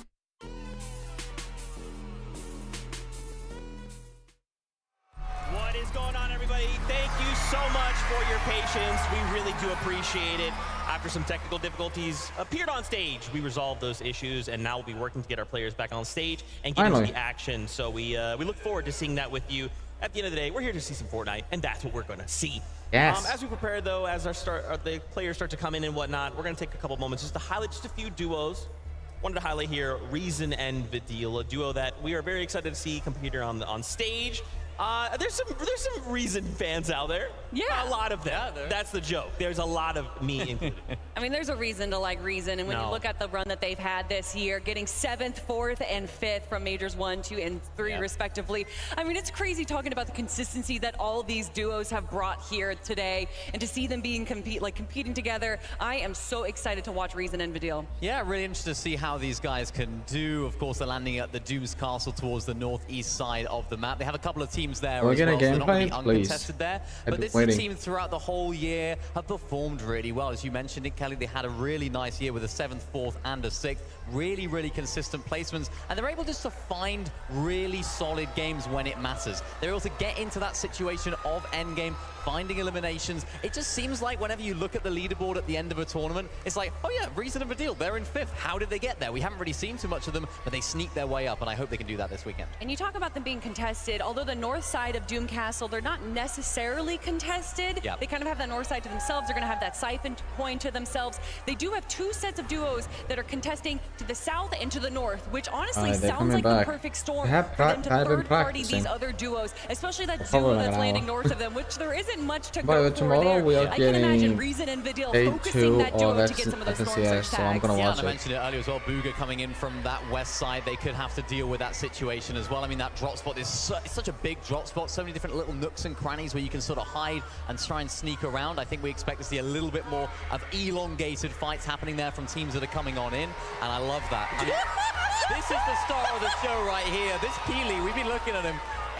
I love it. I love it. He's been doing some emos randomly. I don't know if he's doing it for anyone or he just naturally does them. He's just pulling out emos. He's doing it for everyone. He's doing it for everyone in the arena, this right? Peely right now. This Peely is giving us all the energy we have, and hopefully the energy to the players as well. As you can see, they are starting to come back into the stage, get onto their setups, and as we get ready to get into game number 1. That's right. We are just so thankful for you guys, the fans. We really do appreciate your patience. We are sorry about that, but we'll be getting back into game very, very shortly. I wanted to also talk about Bryson Bolts. When the players came out and Bryson Bolts came out, the arena went kind of crazy, and it's a little unexpected because I don't want to say like, hey, there's duos here that don't have fans. It's just like sometimes the arena will be like, Bryson Bolts are like, rah! I'm like, yo, you guys are, what's going on? I'm down. I mean, they've had this interesting dialogue all year long where they're like, oh, who's the underdog? A lot of people ask, and a lot of people say Bryson Bolts, but again, they aren't necessarily underdogs. In Major 2, they got 6th place. In Major 3, they got 8th place. And similar to what we saw from Batman, Bugha, and Rapid, they got 8th place by only playing 11 out of 12 games. Who knows where they would have been if they had all 12 games?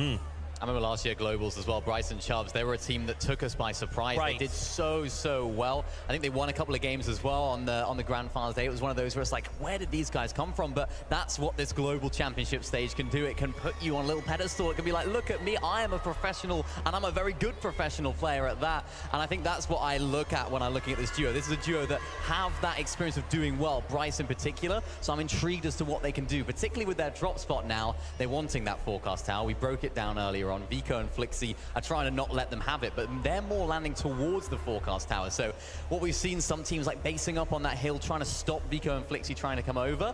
I'm intrigued because we haven't seen Vico and Flixie have too many problems going for that. So I'm intrigued as to what they're going to bring. Yeah, it's a dump and house and split, and they kind of have this little lake where there's a crash plane. They get tons of metal from it, and then they get to go to that quick rotation over to the forecast tower. Honestly, it's a bit of an underrated split, and I understand why Bryson Bolts have been there all year long. That's what we need, right? Is another fight for another forecast tower.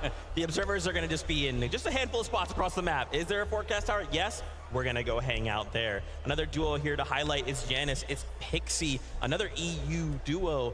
And of course, I mean, Janus, I mean, come on, fans of Fortnite, if you've watched, you've been following, you know this guy's incredible. I mean, going all the way back to 2020, winning the solo invitational of Janus, and then Pixie having a great performance in the Globals last year with Cheatin'.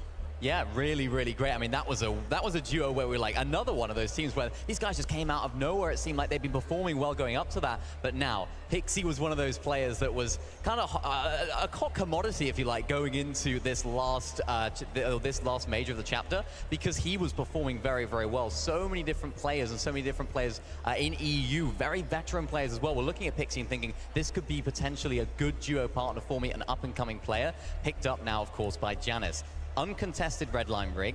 Interested to see what they can do. I think this is another team where, yes, it says they're uncontested. If you're one of those teams, Kazi and Aspect, for example, maybe they might look to land on them, but the experience of Janus and, of course, Pixie being such an important player within this duo, they performed very well in Major number 3 where they got 8, so I'm interested to see what they can bring here.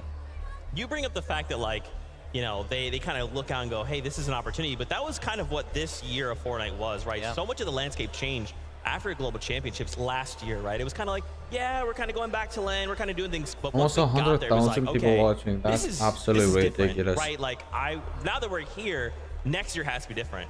And so many of these duos just looked across the board and we're like, maybe I should pick up that duo, I should pick up this duo. Like, it's been a crazy year. I mean, I always say that there is only one thing you can predict in Fortnite, is that it is unpredictable, regardless of if that's the map changing, the meta changing, duos literally changing between qualifiers and semifinals. We really don't know what's going to happen until the games start. And what I love about these global events is no matter what happened in all the majors, you know, as you mentioned, different metas, different teammates potentially, it all doesn't really matter because this is where it all goes down. These next 12 games are going to be absolutely electric, and I can't wait to get into it. That's right. We've got another duo here to talk about Epic Whale and Muzz. I mean, you kind of highlighted them at the start of the show there. Muzz being one of the first duos to kind of win in multiple regions, and Epic Whale. I mean, when we had NA West, when it was NA West and NA East, he just couldn't stop winning. He didn't know how to like stop winning. Yeah, it's funny because I was literally just talking about how duos will split up between qualifiers and semifinals, and I literally was referencing Muzz and Epic Whale right there. They actually had different duos getting into the qualifiers, and then once we hit the semifinals, because both of them did qualify, they were able to switch duos because there was a little caveat in the rules there, and obviously it worked out well in their favor, finally punching their ticket into the global championships. And beyond Epic Whale being, you know, the 5X, however many X's he has in his name, regardless of the back-to-back-to-back, regardless of the Gamers 8, looking back all the way to the World Cup where he got 3rd place, he has been doing it for so long. And then of course Muzz, the powerhouse from OCE, now representing North America. This is definitely a duo to look out for. I love watching Muzz play. He's such an impressive player to watch. Some of the things that he can do, the mechanical ability of Muzz is second to none. And I was speaking to him the other day in the hotel. I was saying, you know, you feeling confident? How's things with Epic Whale? He said, yeah, I'm absolutely confident in Epic Whale. It's all about me. Can I make sure that I'm going to play my best game? He's a little bit nervous that he might get awareness checked, but he said if I don't get awareness checked, if I'm playing my game to the level I know I can play it at, I think he's feeling like he's going to be successful, and there's no reason why not. I love that. Self-reflection, though. A lot of the times, these players will kind of look to outside sources as to what's going wrong. Oh, well, it was this duo that focused us. Oh, it was Greece over here. But players that can look inwardly and understand where they could have gone better, not necessarily what went wrong, but what they could have done differently, that's what makes or breaks these champions. Yeah, that's a mark of maturity, right? For someone like Muzz, again, like you said, to win multiple times, that's how he got that far, right? To be able to stop and go, okay, now what could have I done better? Because it's very easy to point fingers and go, yeah, well, my duo or this thing or this pod of POY or this thing got removed or whatever. But to stop and go, no, what can I do to really minimize that, like, almost RNG we experience? Yeah, and there is definitely a level of RNG. Obviously, the most notorious is where is that zone going to pull? And if we have some teams landing on the south and the zone pulls to the north, well, how are we going to be able to handle that? What rotations are we going to be prioritizing? What teams can we potentially face against?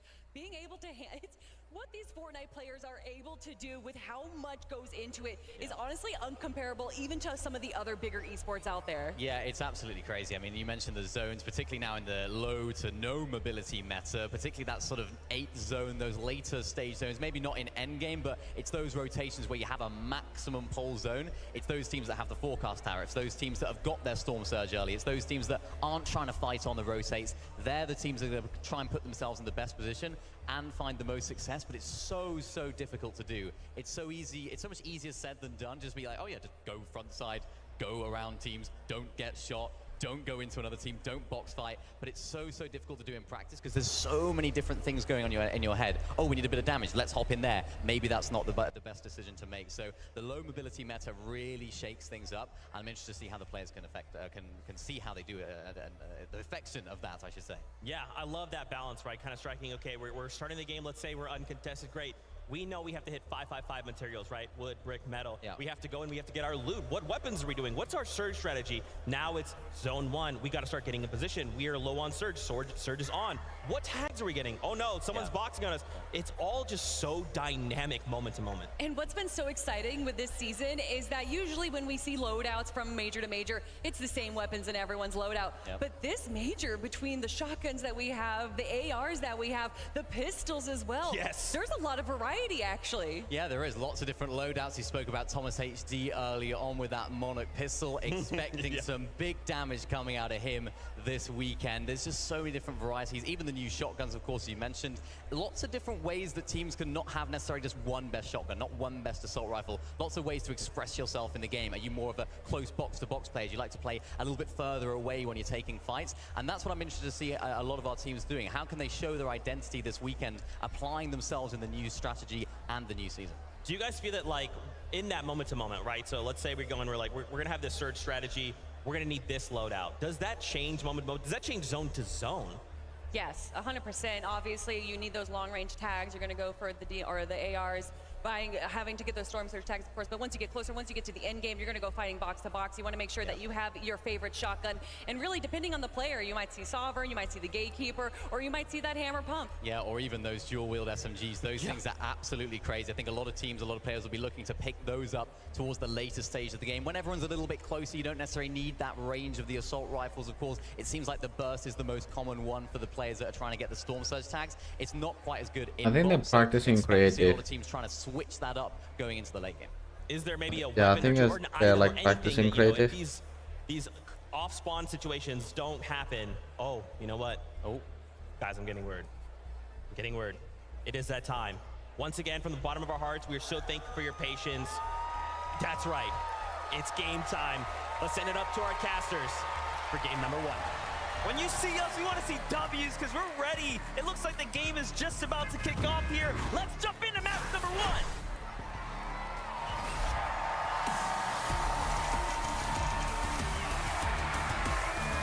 Finally!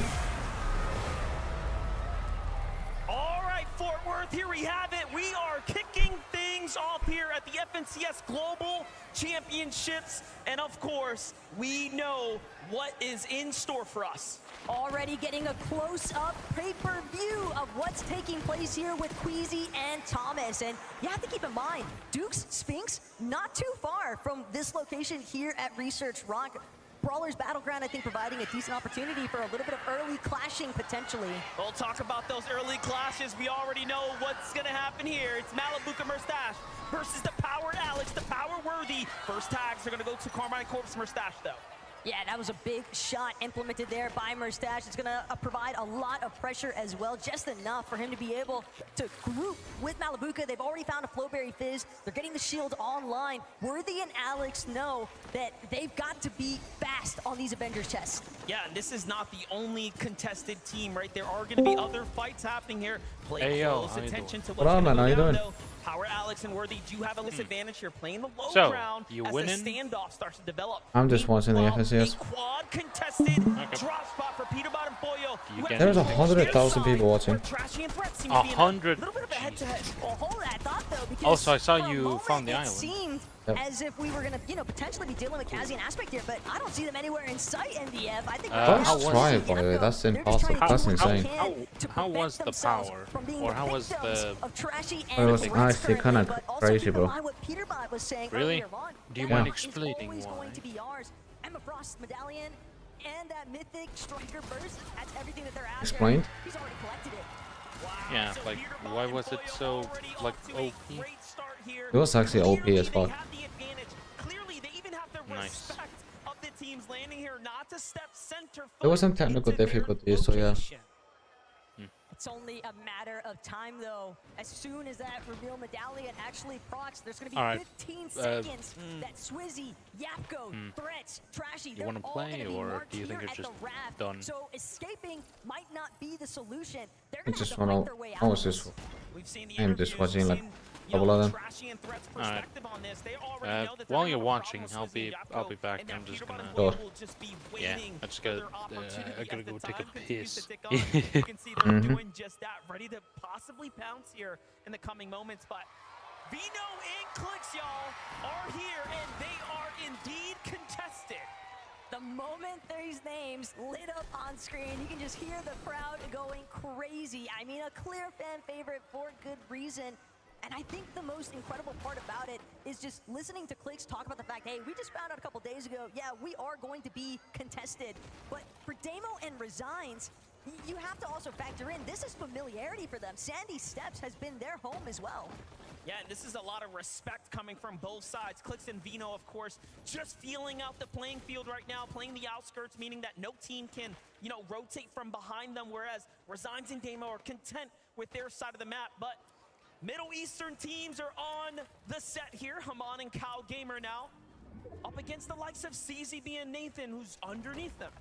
And CZB and Nathan, I think, definitely one of those teams that I think a lot of people would view as that potential underdog story. But the interesting aspect is knowing that they are going to be contested here at Grand Glacier. And what we're seeing a lot of right now, MDF players that are just having these small, mild interruptions to their traditional loot paths, and what kind of dominoes effect that might have after the fact. And also, just look at how many players are alive. This is about as intense as it can get when there's this much money on the line, when you have this much time, right, to wait, sit, contemplate your strategy. What are you gonna do when the call comes? You have to Oh my god, he's gone. here pushing the pressure, pushing the He's done for. right now. Adrian's not looking good for him. He's Oh, GG, man. and that's one NA team down. Bit of a tragic start there for Rise and Agers, but their downfall is Teeny and Chaps Uprising. Bound to be super happy Nice. with the elimination damage that they just secured there. Surge tags are always going to be so crucial. And in a lobby like this, MDF, we know that we have so many heavy power hitter teams. That's going to be insane to think about. You have to connect on every single shot. Well, here's someone who's going to do just that. Thomas 48, 48, 80. Nice. down on the He hit him for 80. distance. I saw Gone in Quanti as well, still at Mount Olympus. We know that they have that drop spot, not for free, but again, that southern side is theirs at the moment. Queasy and Thomas HD are going to be happy with these tags, right? This is the bigger picture of hyper competitive Fortnite. It just doesn't get more I hope difficult Clix than wins. this. Clearly, we have a lot to talk about when it comes down to Cammy and Seti. This is a team that is a favorite and a favorite for a reason, as is Vico Oh. and Quixi. Some of Europeans Vico is some trouble. I dare to say part of the new era. Sparks already starting to fly though. Vico trying to see if he can get an overhead view onto Virgo and Shadow. NASCAR. Bit of a wraparound. Virgo now trying to see if he can switch, but Shadow, he's left too exposed. Vico, Flixie, they take the opportunity. They try to collapse. A nice connection, but at the same time, Shadow still standing. Virgo knows it's time to bail. And they're gonna force themselves into a disengage, but Flixie, he's not interested in that. Flixie wants more. Oh yeah, this is a storybook kind of conversation right here. This is something that we expected to happen. If you're going to go up against the likes of Flixie and Vico's Oh, nice shot. you just have to get out of the way or get ran down. And Virgo and Shadow are going to be another NA team to fall here to the hands of a European juggernaut. And, you know, this is, again, I have an inkling just to start for Flixie and Vico. Hey, there's a big reason why these guys have Reckless Railways uncontested. You do not want to have to deal with some of those up-close and personal box fights early on, but Paper, Victor V, they've also found themselves in a little bit of skirmish here. Clone, alongside Kremzu, trying to make sure, but they've got to be careful. Look at the stealth opportunity here. Gone and Quanti, absolute ninjas. They're getting really close here. A lot of danger lurking nearby, and Brazil, of course, known for what they're capable of. 105,000 people. Jumping in and playing aggressive, and they do Level just there. that, but no, the ambush was 105, that's crazy. unsuccessful. Paper, oh, so close. Oh, they might be in trouble. Talk about Brazilian teams sneaking up. They might be in trouble, boys. Ed, also on the prowl right now. Everybody just crouch walking up to all of the commotion. that Oh, this same box skin, fight but is short. bringing just outside northwest side of Mount Olympus here. And the most important aspect though, Paper, you gotta respect that 180 turnaround, throws up the middle wall, make sure to protect himself. But Persa, they've now found an opening, but it's gonna be cut short. Victor V, Paper, all these teams starting to congest here, and a surge base on top to boot. Here's what I'm thinking. I'm thinking Person Ed are recognizing we have to get in a fight. Like whether we want to or not, Storm That's Surge is beautiful. going to become an issue. And if you're unfamiliar what that means, when there's a certain amount of players alive, the game is going to force you to fight other teams. Damage will start to rain in the visual of lightning bolts and take you out the game if you're not being active. The real thorn in the side right now, though, for Victor V and Paper is it's evident that they want to get inside of that bunker. Clone and Kremzu, though, they are doing everything in their power to prevent anyone else. They might find themselves trapped at the bottom of it for a time being, though, because keep in mind, teams do like to hold whenever they find duos inside of that bunker. Quanti and Gone also setting up, looking back inwards, trying to see what's going to happen here. Meanwhile, Victor V and Paper really wearing the results of this drawn-out fight on their loadout right here. You can see ammunition starting to run low, builds even shorter than that. It's only going to be a matter of time before this starts to go super south, so if Paper and Victor V can't step up and finish this fight soon, it's not going to be good. Yeah, but at this point, they have to find closure. There's no opportunity to retreat. Oh. They are all in at this stage. They've invested too much time, and they know that they need more surge tag damage as well. Clone, Kremzu, more than content to sit this one out, though, because the weapon bunker is sounding. And they're going to have the advantage once it opens. Yeah, if they get to jump down there first and, of course, secure the goods, there's going to be a lot of loot that's going to be given out to Clone here shortly, but Paper and Victor V don't want that to happen. You can see how much more urgency, right, is put behind these shots now as they're trying to push in. They're trying their best to kill each other. Or kill someone. Clone, Kramsu. Alright, come on, man. The opening has arrived here, but Victor V, Paper, Cooper and Kanada's over there. Malabuka is alone. wary of what awaits them. Oh, his teammate died. when they Man, try sucks. to catch Clone and Kramsu exiting that bunker. Malabuka, Merstash, though, they've encountered some early Yeah, you got a difficulties good, here, too, good but shotgun. Amber I mean, Storm good last AR. That's weekend, cool. They were getting Good. a couple of decent tags Good on shot. Alex and Worthy, but now, Nice. knowing that Malabuka is in that solo position, Kanada and Cooper are all over there. traffic around him. Yeah, undoubtedly. At the train station next to Doomsdad. Trying to continue to find their way not only to the new zone, but play for this high Very ground, loadout, for nice. tags off in the distance, and very different strategy for Kanata and Cooper, where we see a lot of those other duos looking to get box to box fight, you know, very close quarter. They're keeping their distance almost exclusively now from other duos and other paths of duos. But I really love this positional check, though, from Kanata and Cooper, because they've taken over a hill just northwest of Restored Reels, and they know all those duos. Oh, here's Clicks and Vino. Far north, they're gonna have to rotate through. Clicks is smart. They're smart. They're smart. They're smart. They run away. Is notorious for setting up surge bases They're backing in away. positions where you have ample opportunity. Oh, no, no, no, no. This might be bad. Oh, look at this. This is the clash we all expected. Vino and Clicks versus Oceania's Damo there, who just rotated by. They're going to be the first to get a couple of tags and start to get the lead here. You have to be really careful. Vino and Clicks are going to recognize that if they stay in the storm, what's going to happen, those other teams are going to have strong positions to give them even more of a problem later. But it seems like they want to continue to press the action here. Kashoro, though, kind of could get caught in the Oh, he's mix alone. here. Not sure Oh, he might be if cooked. Meta have spotted him out just yet, but Kashoro, the moment that he tries to break Oh. through, that's when Oh, Chris he's- sees small opportunity to try and bounce in here. But again, MDF, this is Come on, Clicks. You got this. drawn out than maybe what Clicks and Benno were after. Yeah, because Andalix and Sato were still here. They thought it was just a solo, but now they walk into almost a spider's web here.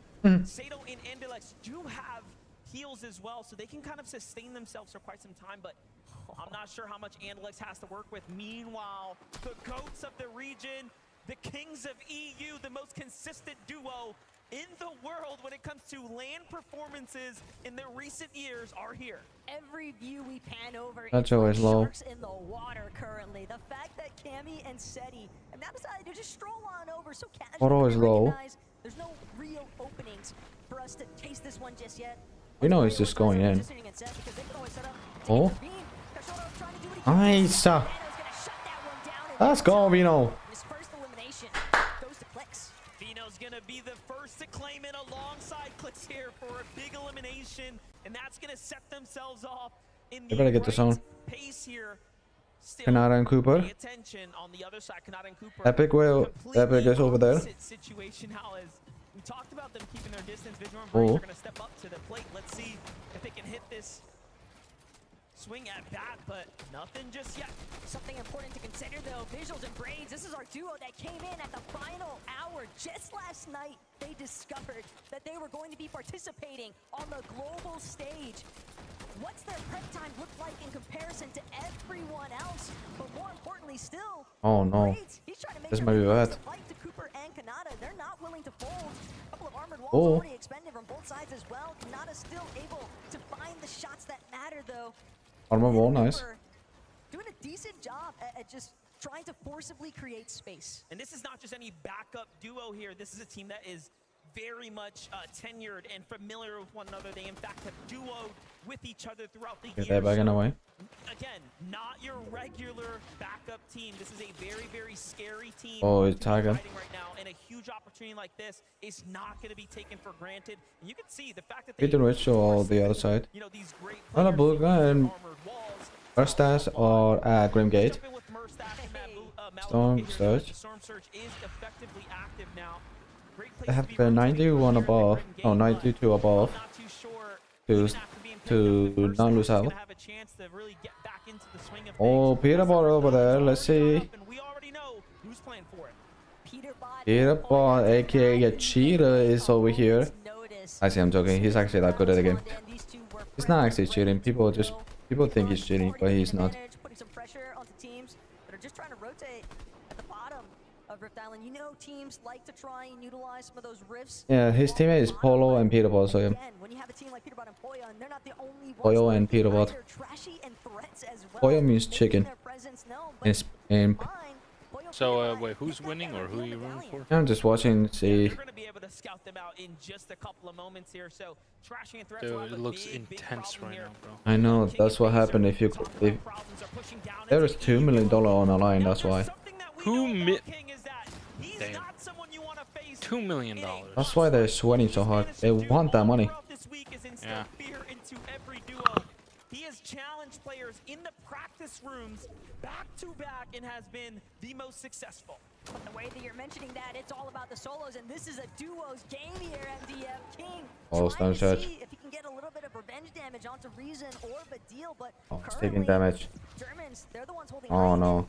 King, he's gonna have to start burning through some of these small Oh no. options, and the real That's issue bad. is once those shields crack, Badil, Reason, more than close enough to hear it, but they also need the damage, so the key is inevitable. Yeah, both I have to damage someone to...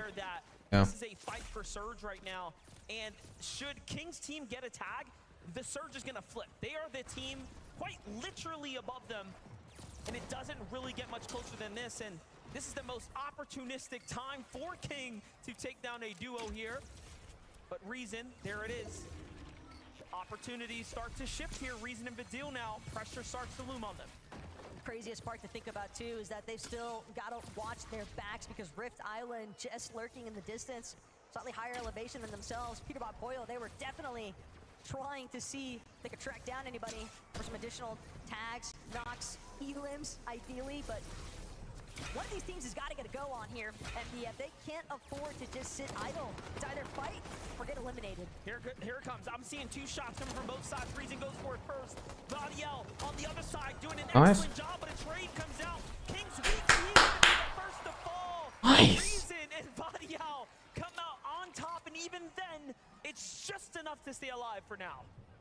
Crazy though when you think about how many teams are getting caught inside of these box fights inside of the Storm itself. Merstash, Malabuka, they're just on a recovery tour currently, and it's incredible to think that they're still 156 above that damage threshold, despite that hiccup of Malabuka having to make the play in the first place. Wax and Ping though, they seem like they're primed and interested potentially, but instead it's just going to be heading to the top of Rift Island. Malabuka might get chased though. He wants more. Got 36 builds. Little does he know though. Oh, Storm Surge. He might be cooked. He might be cooked. Set right now, still Oh no. He might be cooked. Yeah, go in Stone. His own. We might just find out here soon if they end up Might be dead. Malabuka might be gone. takes flight first. And he's gonna get pretty far. Yeah, he's done for. He's cooked. He's cooked. He's dead. He's dead. Oh yeah, he's dead. And fall died. damage. Yeah. The problem though is that we're Oh, looking at Merstash. two tick zones currently. Monster, Merstash, he can try his best effort, but I fear he might meet a similar fate because even if he Legs. makes it Let's into go. this next edge of zone, he's still gonna have to deal with all the teams that are already based up, situated, and ready to take advantage of the players that are late straggling in. Take a look at this refresh from Vino in Clicks now, as they managed to find themselves a little bit of a cachet from some leftover action between Casper and Prism. Prism now not being in this fight, and still you have OCE's Damo and Resigns almost on this warpath with them, continuing to be low. thorn in their side, if you will, for lack of a better phrase. But back on over to the focus here as Clicks is looking for action here. Those Oh, are his Clicks. walls. It's Acorn, it's Cold Look on at the some other action. side. Just A very find their life. scary team to go against. In the warm-up games yesterday, in the scrims, or in our practice lobbies, they pulled off a incredible 16 eliminations just to show the lobby what they're capable of. The real issue is just knowing that for Clicks and Veno, Clicks, he just What's that looking like 1 HP? you're not going to get that at this stage unless you're 4 HP actually. Oh, nice shot, Merstash. Golly. pulled off a miracle at this point. And it does seem, even though they're a little bit He worse heals. for wear, they're battered for sure, but Oh, he just survived Malabuga. Let's go. need at this stage. They do have big shields as well to work with. That headshot that he picks up right there is going to make a huge difference there as far as their survivability is concerned. Oh no. Major eliminations are happening though as we're covering the action here. One of those, it's Peterbot. Peterbot, I get cheater now. Oh, nice shot, Peterbot. They are doing what we expect of them.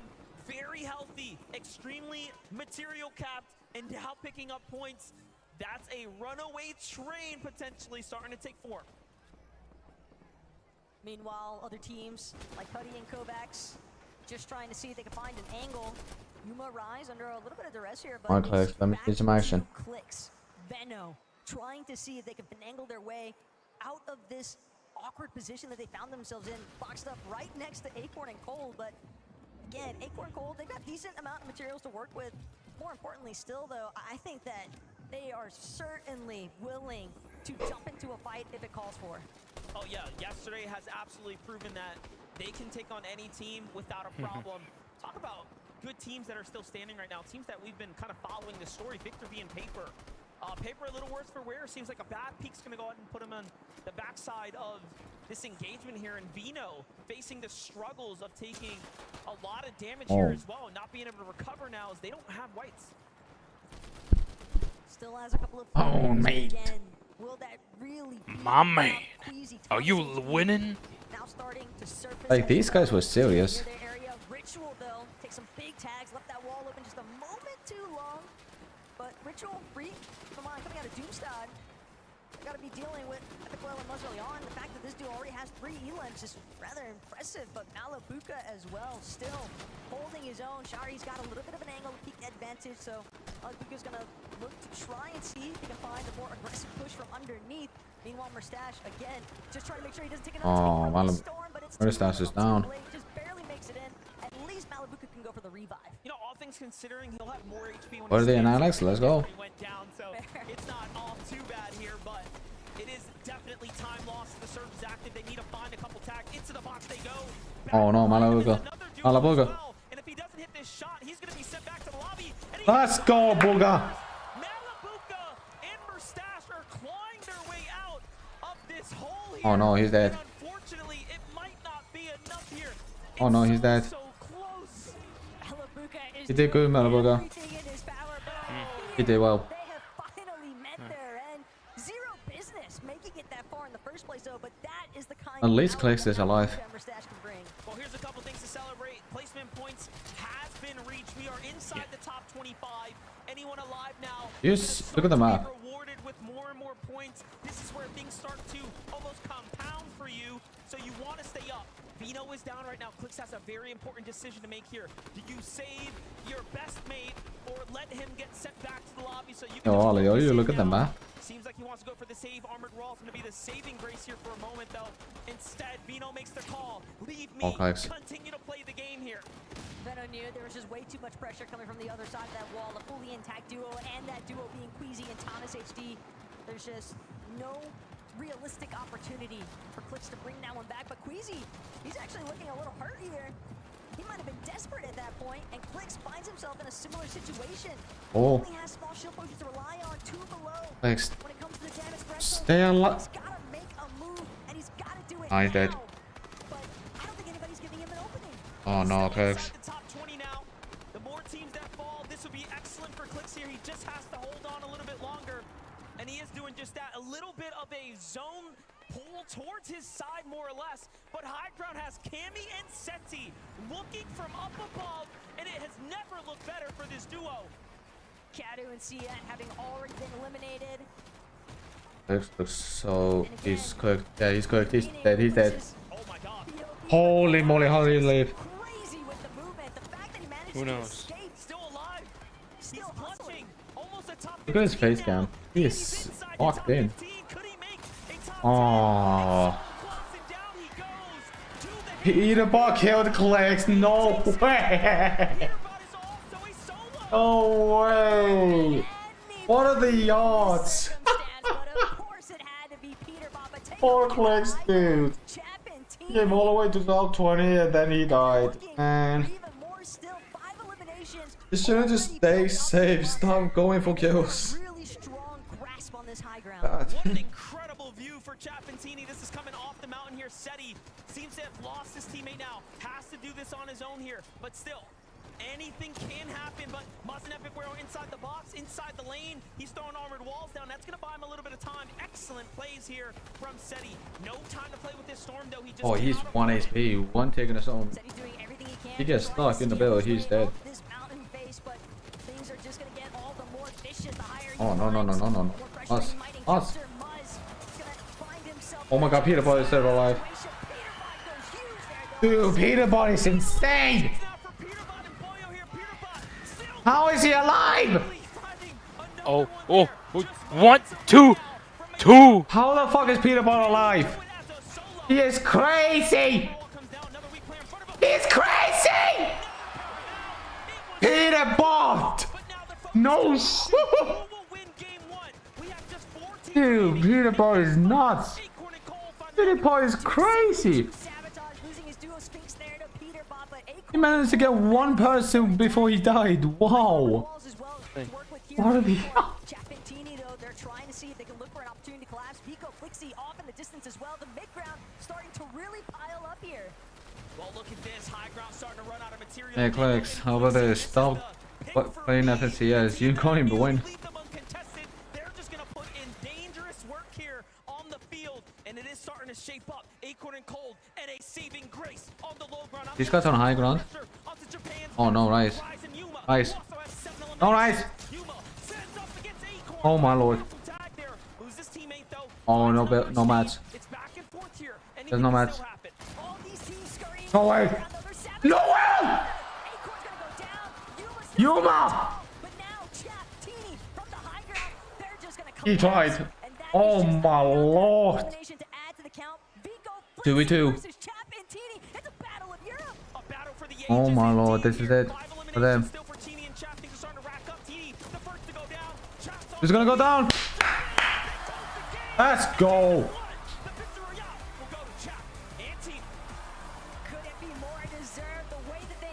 GG to them. You could tell that they were aiming exclusively for the victory royale at this stage. But granted, you have to keep in mind, there's somebody on the ground that can help out even more so. Dallas, would you please give it up for your Game 1 winners? Chapentini, do you want to step up for me here, fellas? So everyone can see your glorious faces. Let's kick things off here. What a great start. What do you mean, me? Guys, obviously, Game 1, a lot of pressure, bit of waiting around the beginning. But in front of these fans, to walk us through the end game, how did things pan out for you guys? Good. We're the best players, so it's easy. Best players, easy. I mean, I love the confidence there. For you as well there, I mean, your teammate here, you guys worked to get Vico and Flixie in the last seconds there. You had the high ground. Is that what really counted there? Of course, we're only playing for height, and that's how you win games. That's it. Coming into Honestly, that's impressive. Obviously, a lot of expectations, things that might happen. Did things pan out in that first game as you thought they might, or was it very different? It was different. We took forecast, and then we just played out. Those forecast towers are playing Honestly, very smart. pivotal in this as well. How important are those in the rest of this competition with 11 games left to go? The most important thing, if you get that, you win the game. It's easy. Would you please give it one more time for your Game 1 winners, Chapentini, everyone! Oh, things have started beautifully here. Now it's only round 1. Coming your way here, courtesy of the FNCS Global Championships 2024. A short break from us here on the broadcast, but do not go anywhere. Stay exactly where you are. There's loads more coming your way very, very soon. Oh, thank God we only have 2 minutes.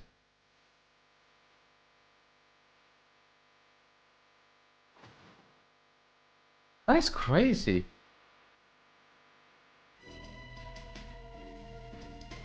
Can I join you, or is it not possible? You mean? In watching, or nah?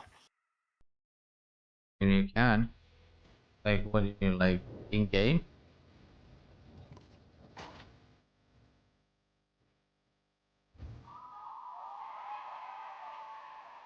There's 117,000 people. Jeez!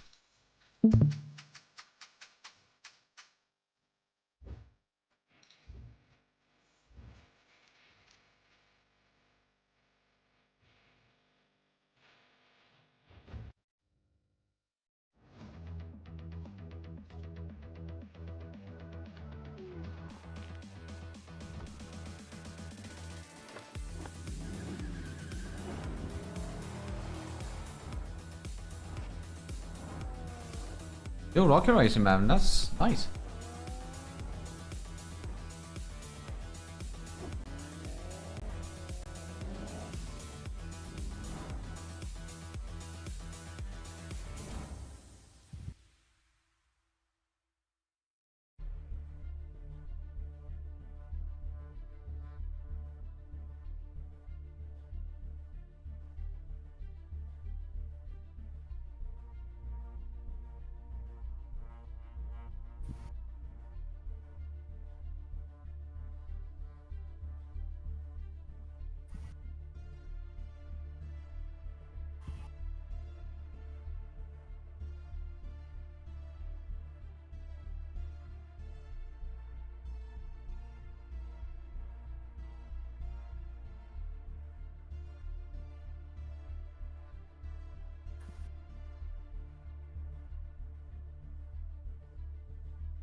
Game 2, baby. I think there's only 6 games.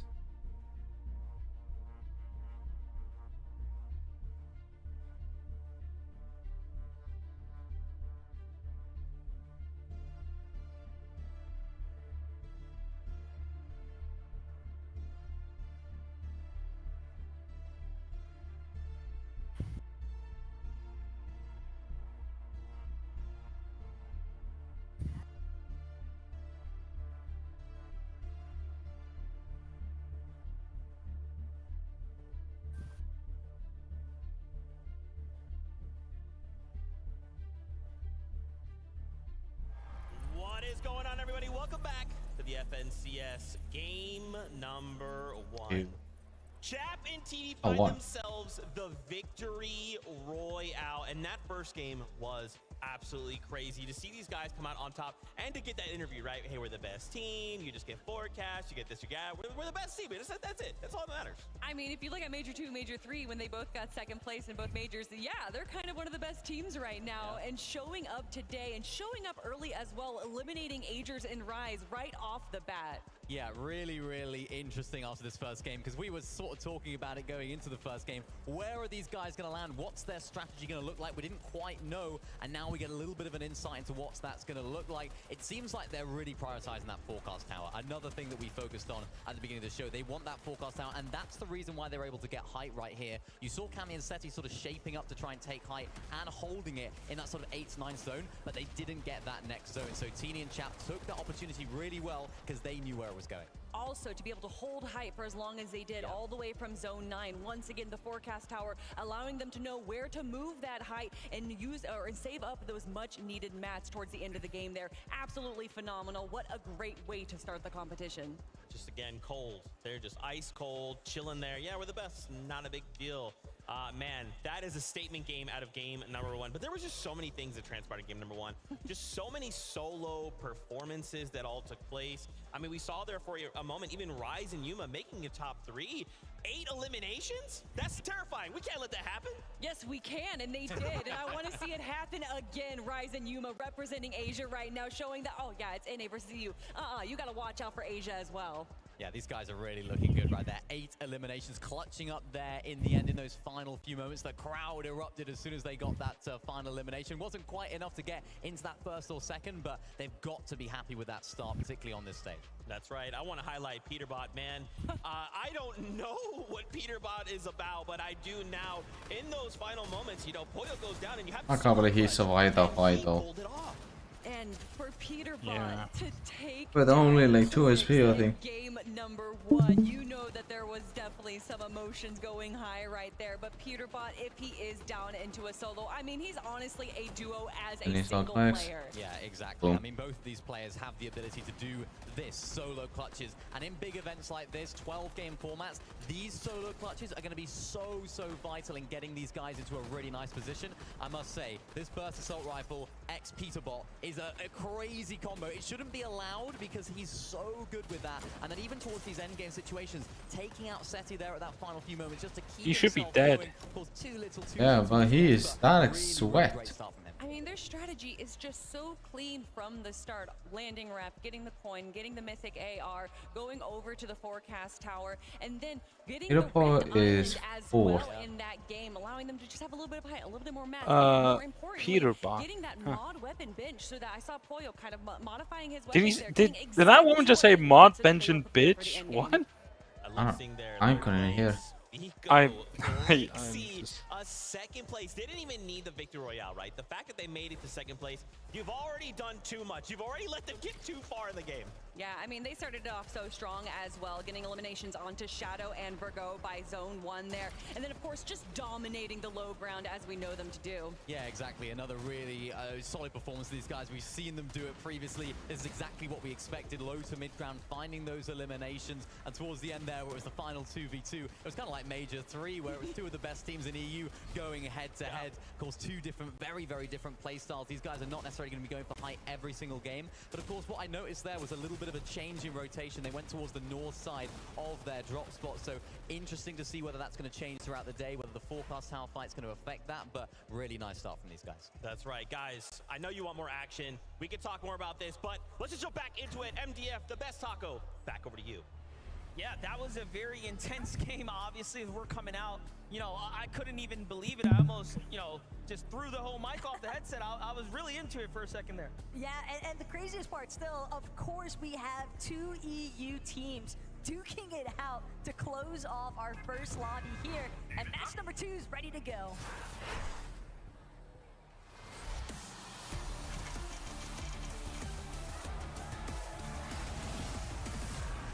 The battle bus has left the station. Match number 2 is here. What do we have in store for us this game? I mean, last one was surely a surprise with the Middle Eastern teams taking a top 10 position. One Asia team up there as well. And of course, those that you expect. The best from NA, some of the greats from EU. Yeah, and Acorn and Cold, they haven't necessarily had an easy time about it either here at Brutal Beachhead. You know, you get like the soft contest coming out of Andelix and Sato, and this could prove to be very difficult, though, for Andelix and Sato, because you can tell the commitment is there, but if they want to take this fight to Acorn and Cold, it could be a really difficult one to actually close out in quick fashion.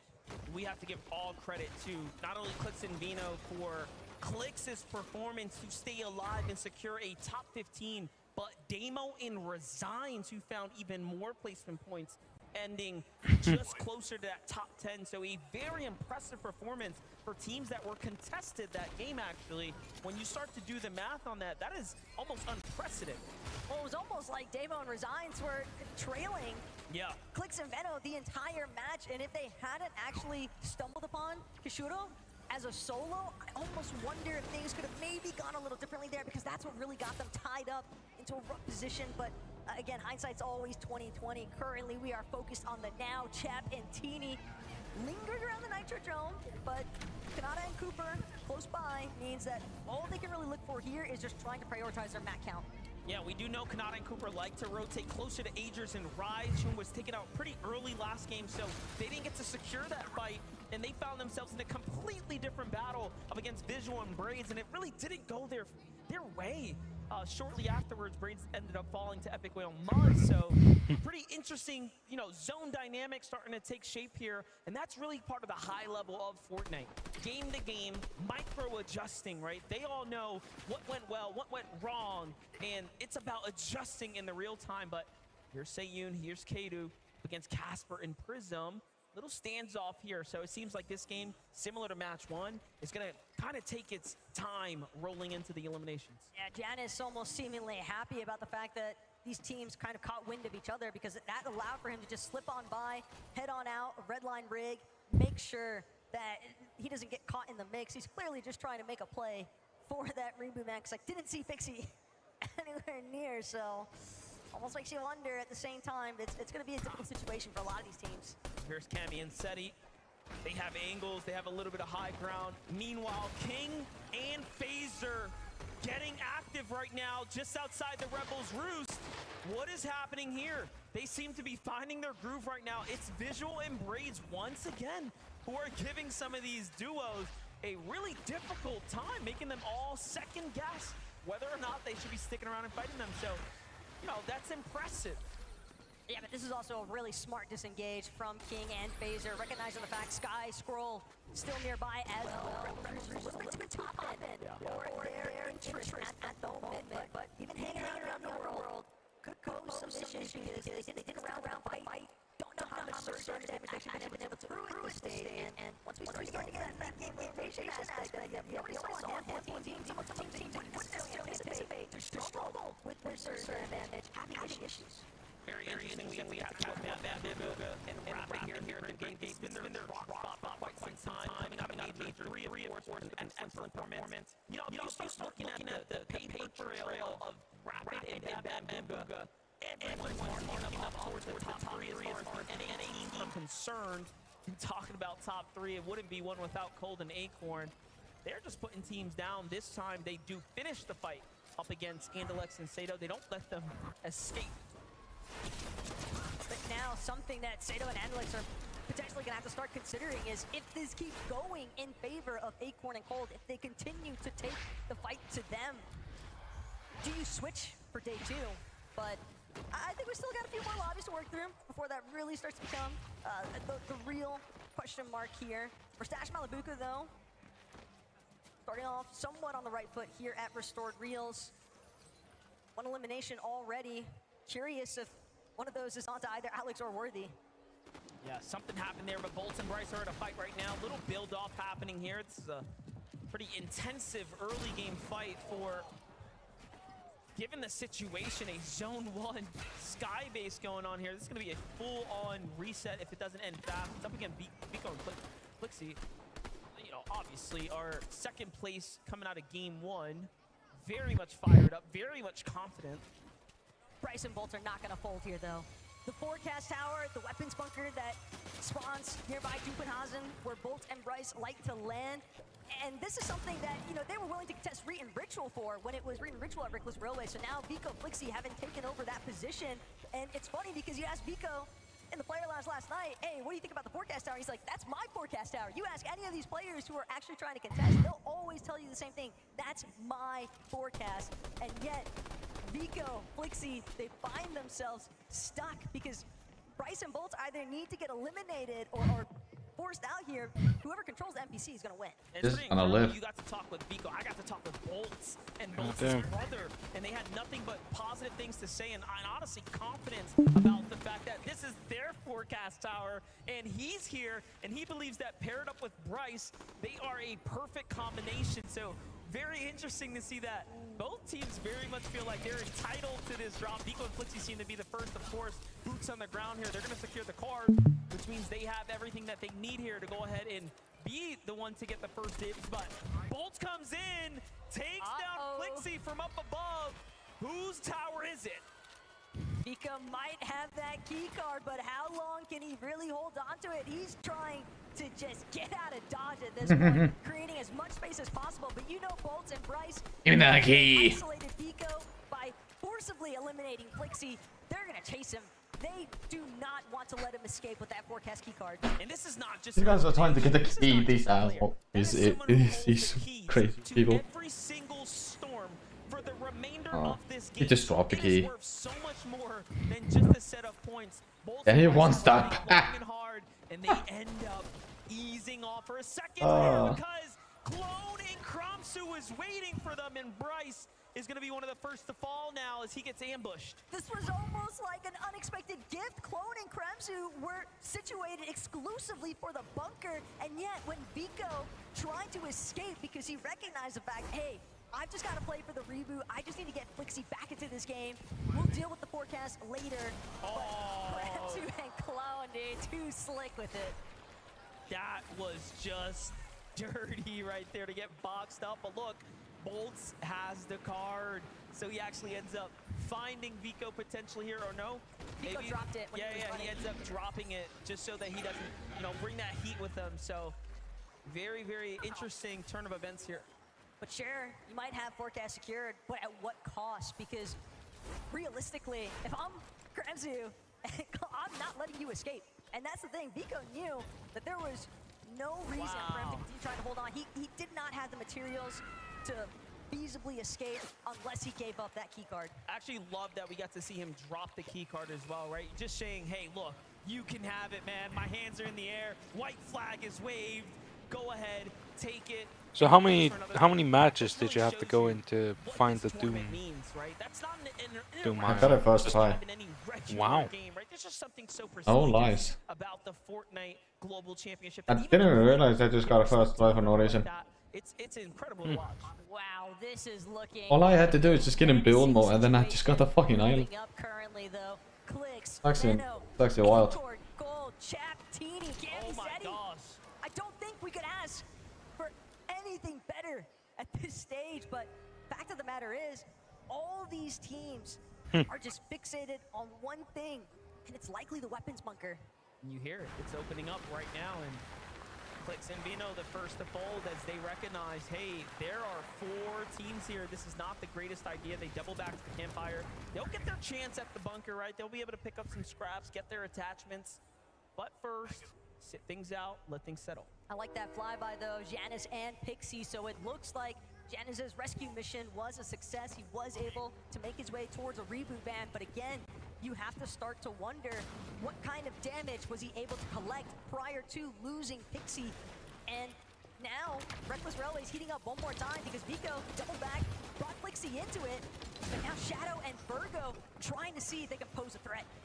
Listen, Shadow, someone I've known for a long time. I've followed his career closely. He is a very, very scary player.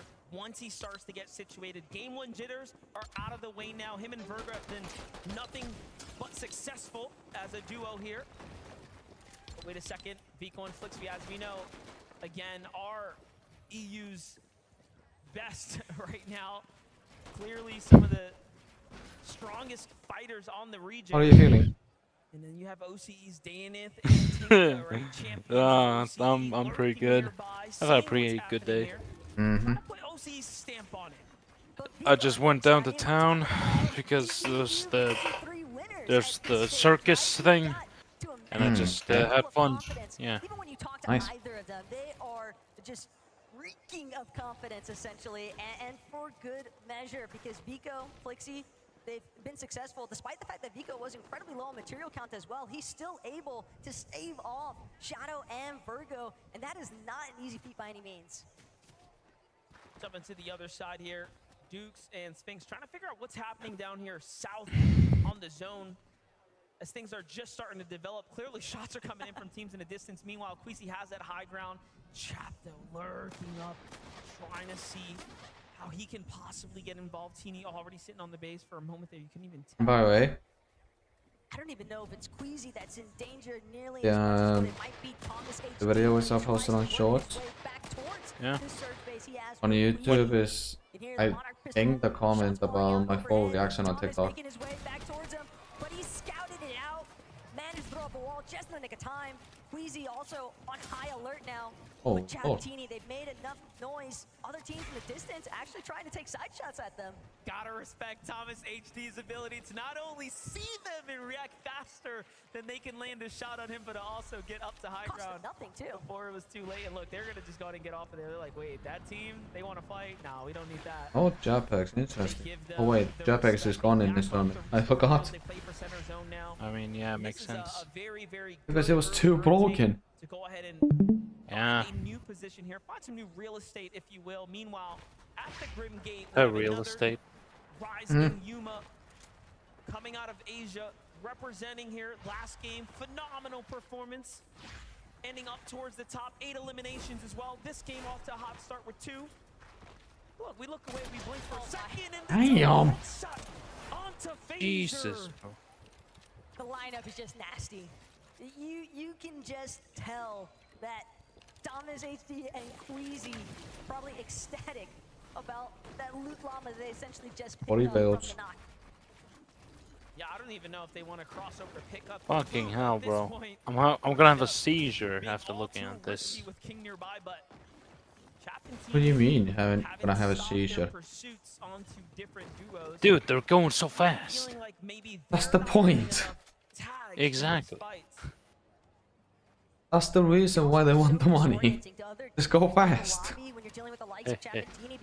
Jeez. anybody that they encounter. They could care less about the caliber of player that they are dealing with. I'm just gonna watch like 2 games. At the end of the day is the points from the eliminations and to clear out the space. And I'm gonna go make in sure game. their rotations maintain their smoothness.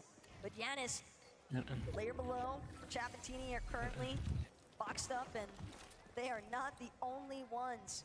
Premsu clone lurking overhead, Persa Ed as well. Close enough that they could definitely tango if they wanted to. Chapatini, 130 below. Just mentioned that they're not finding the tag, and it's very clear, regardless of how many teams they've managed to fight, it just hasn't been successful. But this, so far, looking like the best here. Double armor walls come out. That's going to slow down all of their momentum here. And if I'm being honest, I think they have to keep pursuing it, find a new angle, do something else. They can't afford to stop at this point. Teeny's got a new angle here. He's behind Pixie now. The other duo, basically, that's there is Ed and Persa, who are also very, very weak. It's just not looking good for the Brazilian duos. Not looking too good for EU's Giannis. But every time, Oh no. Chap's hurt. Back against the wall. He needs to find the one. Oh. It's so close, but he's going to be the first to fall. Oh no, he's gonna die. kind of reminding Chap, hey, we're familiar with each other. Oh, luckily he has a make it. Giannis and Fixie, they just had too much of an advantage, knowing that the Storm Surge was trickling in, essentially. It just put too much pressure onto Chap and Teeny. They were just taking recklessly aggressive fights, not methodically calculated ones. Reminder, Falcons, Teeny, and Chap were your first place team coming into match number 2. They are now down and out, effectively opening up the leaderboards for other teams to start to climb on up now. I am Casper so and Prism confused. As well. I think that this is a duo that has really caught some pretty big attention. Oh, Given a the lot. recent performances in EU, Casper as well. Oh my god, I got a kill. FKS. That Yes. flashback moment, but Janice They do this every year. Pixie especially Yep. is in a really rough position, trying to deal with Not Quanti building and too Seafright much. as well. But these two know they've just got to disengage. They need an opportunity to get that make hit off. So Pixie will find a moment here, but Quanti still good pose, pretty big threat. All depends on how Janice and Pixie actually choose to leave from this current position. Take a look at Epic Whale Muds right now. Also below the Storm Surge here, they just need a little tag. Oh, Storm Surge. Your focus down to that They bottom taking damage. We're in zone 5 out of 12. Storm Surge. We're getting into the late part of the They have to damage someone to avoid Storm Surge. with the circle, and Ah, it's only going okay. to become more and more difficult if you're one of those teams that don't have heals. The problem is, Ah, they when need you're some also a team damage. like Muzz and Epic, you had the shield, you had the white So, heals, but wait, you're losing that all only of it happens if because there's you're too just many, underneath or? that Storm Surge. Finally, No, it's just managed to catch a damage break one. in the form of damage. Or damage enough. Look to try and see what they can Alright. scavenge here at the top of Rift Island. Surprisingly enough, mostly undisturbed. Oh, collects the leaderboard. Oh my lord. They're next to each other. So 10th place is out, first place is out. Cammy and Seti not looking too great right here. Below the damage threshold as well. Again, what that means is that lightning bolts are gonna start coming down from the Oh. sky. They're going to start losing 25 HP over the course of time. Periodically, it'll start to add up. What? Luxy and Oh, Vico, did you come to the thingy yesterday or today? Yesterday, yes. You did? Wait, are you asking me about the park? No, I'm asking. I think it's asking me. Yeah, the Lyosha note. I don't even know it was a thing. Wait. How long will it be still there? I think until like Sunday. For his teammate. I think so, anyway. He's just trying to make sure that he can throw Flixie into a safe position. Revive is clearly on his mind. How far do you live? Yuma Rise, they're hoping that they can try to collapse, but I fear the moment has left them. Vico doing I'm pretty sure you're losing Reykjavik. most to hold his ground. And I sure don't- enough, the revive is a success. Um, Flixie has been brought back. I don't listen to Reykjavik. And that's gonna call I live in Reykjavik. I know that. reconsider whether they actually No, want I to take don't. this engagement. Oh, strange. But now you know. Our second place teams. You went to FS. I thought you lived somewhere like close. Right now, another team very desperate here to find a fight.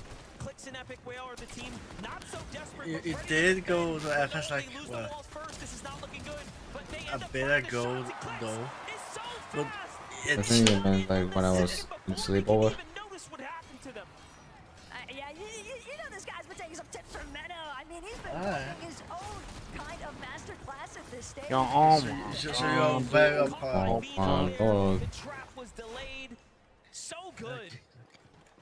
That's exactly the kind of bounce back too that you would hope for, Shit, guys. especially when you consider game number 1 probably got a little bit more messy than what they'd initially intended. So moments like that can really captivate a lot of momentum for players on the big I'm stage. alive. Great point. The first game was really difficult for them. They spend a And little too Kira much bot. time inside the storm. So look, already micro adjustments starting to come in, but Muzz and Epic Whale here. Muzz is down.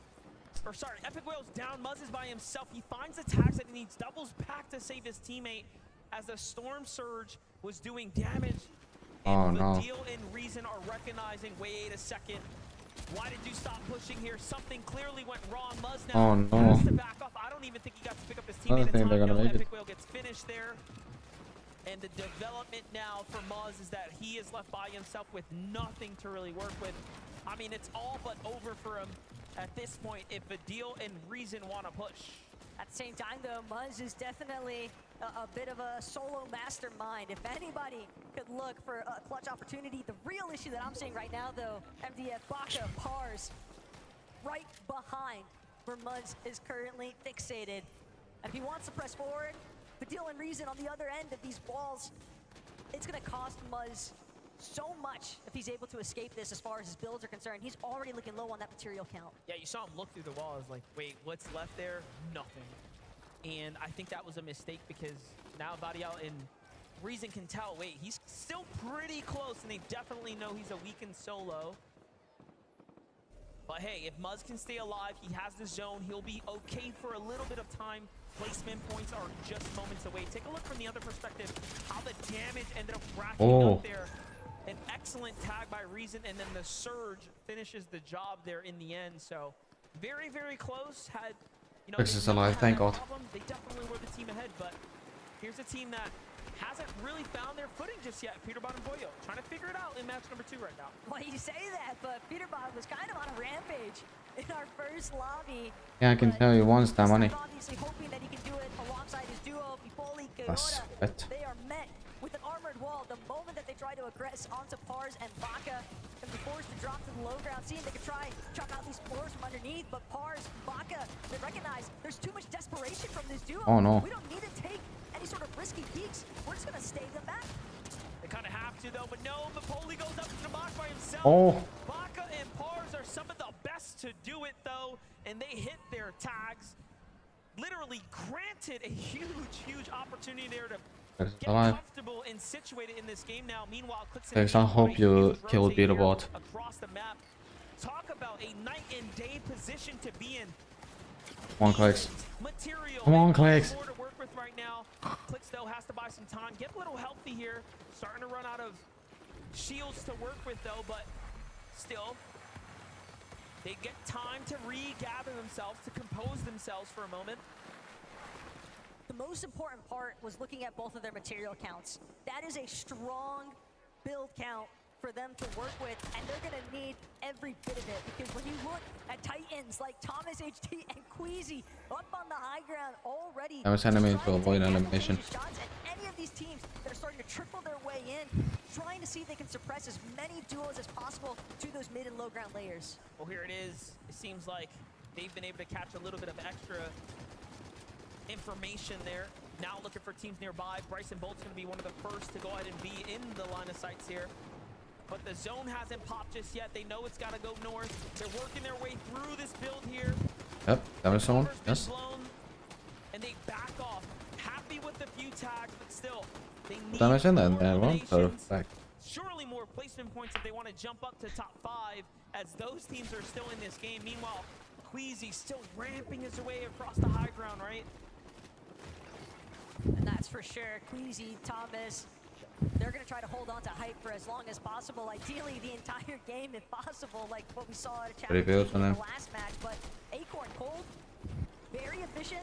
Found a slight inside You know, there was a fire last night that killed over 20 people at the Bronx last night. There was a fire and it was very, very hot at the Bronx last night. Was it? Yes. I don't know that.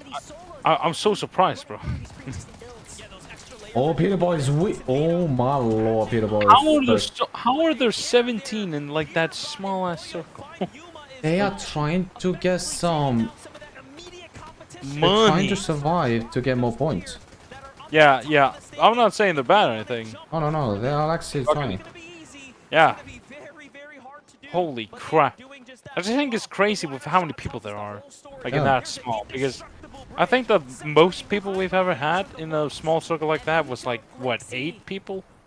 Or like 6 if it was like it usually? I don't know. Oh no. Oh no, he's down. Oh no. Oh no. He's dead. Oh. People are gonna be dying Peter Boy is fast. going nuts. Acorn is down. Oh, dude. Peter Boy is down. What the fuck? Get out of here, Peter Boy. You're not good. There's what? this is okay. There's 7 duos left, I guess, right? Peter Boy is down. Shit. And Clicks is alive, hopefully. How is he gonna get out of there fast enough? Let's go, Clicks. Come on, Clicks. And now Dude, they got- Queasy and Thomas and are on the high ground. Shit. And they got the flying island advantage, bro. Yeah. Come on, Clicks. Oh my God. Come on, Clicks. No, Clicks. I don't know these guys Twitch streamer wise, but I'm hoping that like the guys you're rooting for are winning. Or I just hope that it's gonna be a good time, I guess. It's gonna be a good time, yeah. Oh boy. Oh no. Oh, he just knocked him. He's got a splat. No, no. Oh, he just got the res. Oh, Wait, the what a res? good clause. Oh, he's gonna be dead. He's dead. What's the res? Oh lord. Oh wait, does he have the medallion? Does he have the? Look at the map. There's medallion on the floor. Oh yeah, he had the. Oh, so he had the no. dog. Oh, there's only 3 people left. Oh It's shit. solo and a duo. No, it's a duo. Oh. Dude. Wait, okay, 3 duo squads left, and there's Okay, 6 there's only people. 2 duos and a solo. Yeah. Oh damn. Oh shit. They gotta move still. Actually, 3 duos.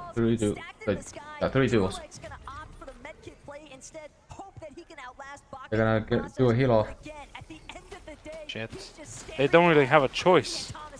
The fucking guys are at They the do top. this every time. Oh no. Oh lord. Okay, 2v1. Oh boy. Okay, was Oh, that a my lord. smart? Was that a smart or a That's dumb dumb. move? That's a Like, dumb. That's dumb. Yeah, because yeah. Oh I no, don't. he stopped need- down. Oh shit. Oh okay, they have the fizz. Okay, that makes sense. Oh shit. Damn, that's crazy. They won 2 games and no, actually no. I don't know. Did they win 2 games? Maybe. Dude, these guys are nuts. They always go on the high ground. Yep.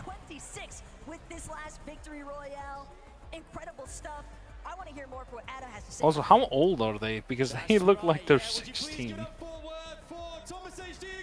They're old enough to play the cup. Oh, that's different people, yeah. I mean, what is it like playing with someone like Thomas? He's got the eye of the tiger. He sees things that no one else sees. I don't have to worry about Surge. I literally did like 200 damage that game, and we were 600 above or something, so it's pretty easy. I mean, Thomas, you've been there. You've got almost every single T-shirt for the FNCS Global Championships. That would be the icing on the cake. Game 2, it's now yours. What have you felt out there so far? What do you feel in the lobby and players around you that are kind of causing you a bit of concern? I mean, it's like really nice to play on the stage again. Like, we only have like 2 lands a year, so yeah. I'm just happy we won a game, like, and we can prove ourselves finally. Let me I'm seeing as well, see. Queasy. I mean, there's a lot of fans out here. Hey, you got cheering you guys' names all the time. Let them hear Forworth, Queasy and Thomas HD. Let them hear you. Come on. How does it feel to compete as well in front of an audience like this as well? Obviously, there's 10 games left, but are you embracing every second of this alongside you? Oh, there's only 12 games. Yeah, 100%. I mean, I got some important people in the audience that told me that I should go height and not die, and that's what I did, and we won the game. Okay, I love to see it. And one more time, would you please, Forworth, give it up for your game 2 winners, Thomas and Queasy! Doesn't that feel good? Doesn't that feel good here in the Raw? You guys have been amazing. You guys at home as well have been fantastic. A quick break from us again here on the main show, but do not go anywhere. There's loads more coming away. 4 more games today. Don't go anywhere. Well, Turks, yeah, I'm going somewhere.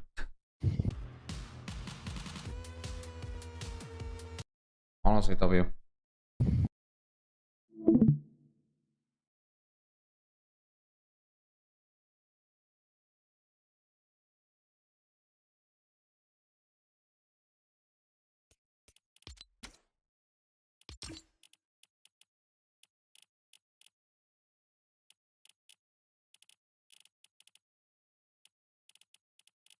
Alright, wanna do a couple of games or what? Sure. But honestly, I don't know if I'm gonna be.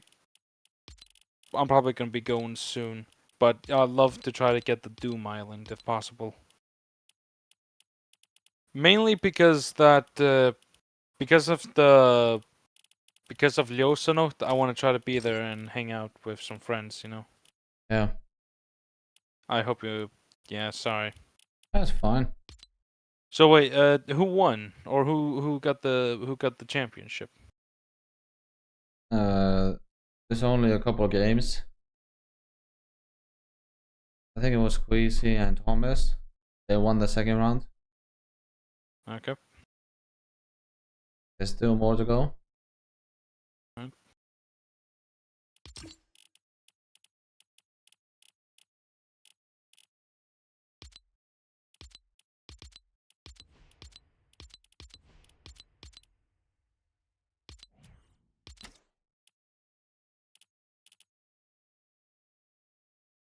There's a new map as well. Really? By Epic Game.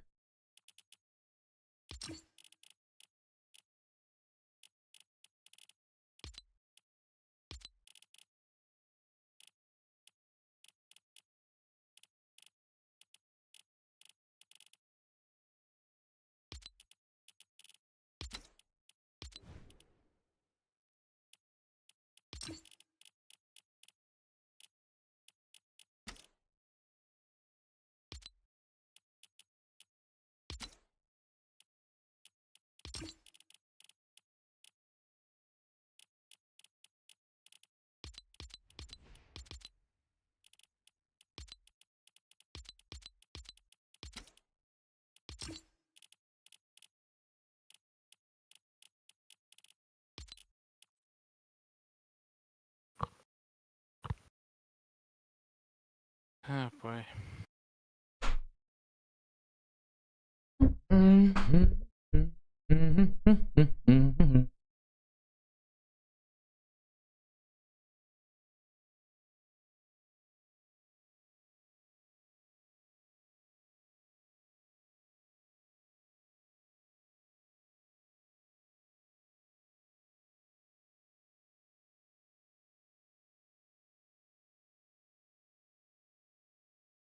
Alright. But yeah, I would really like to try to get the fucking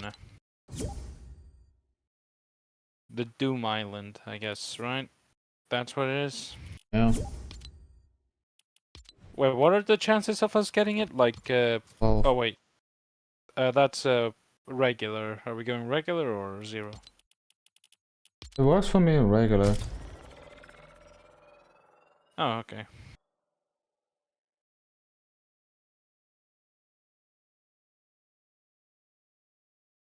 I actually don't. I just realized I have no idea how useful or how good the claws are against buildings. What about to see? Yep, I guess so. But yeah, I think I can play mainly just, I don't know, until 9:30 maybe, but then I gotta bounce. It's all good. Yeah. Like I said, it's just couple game and that's it. Yep. It would be nice if there was some way they could indicate like what matches is the like the special island is gonna appear. That way, it's like the people that are trying to find it specifically, they could just leave immediately and try to like find the one that has it. Oh wait, I thought we're going into a custom one. Yeah, because doing a regular game is gonna be impossible. Oh, okay. So when does You it can practice spawn? Doom. Alright, yeah, let's do that. See, When you does could just like practice Doom. Do not kill any bots, just like practice with this. So next time you get it, you will understand. Alright, just get Doom. Yeah. Bet. I know like his main weapons are the fucking the big bomb and the small like blasters. Yeah, blasters, I guess. Don't really know how to describe it. It's like when Iron Man isn't using the unibeam thing and he's using the pulsars in his arms. Mm-hmm. I just think it's kind of Is it funny. weird to see yourself in a custom match? I mean, I get not really. I guess it's only nobody's the weird here. Yeah, Apart from us. yeah, yeah. I was about to say the only thing weird about it is like that there's just nobody here. Other than that, it's like it is pretty good.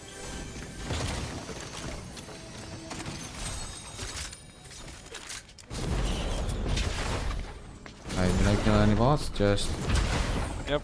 Alright. let's get to Doom. Alright.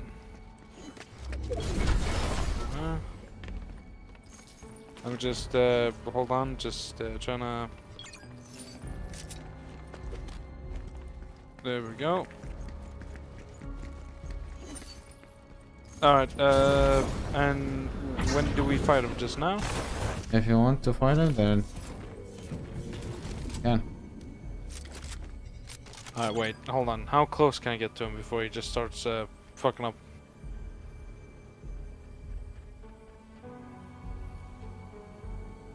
Ow.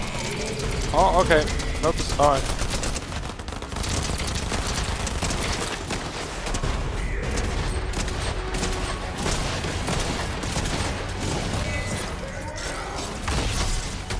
Wait. That's new. I did not remember him being able to do that. Ah, you can practice your Doom with these guys. Yep.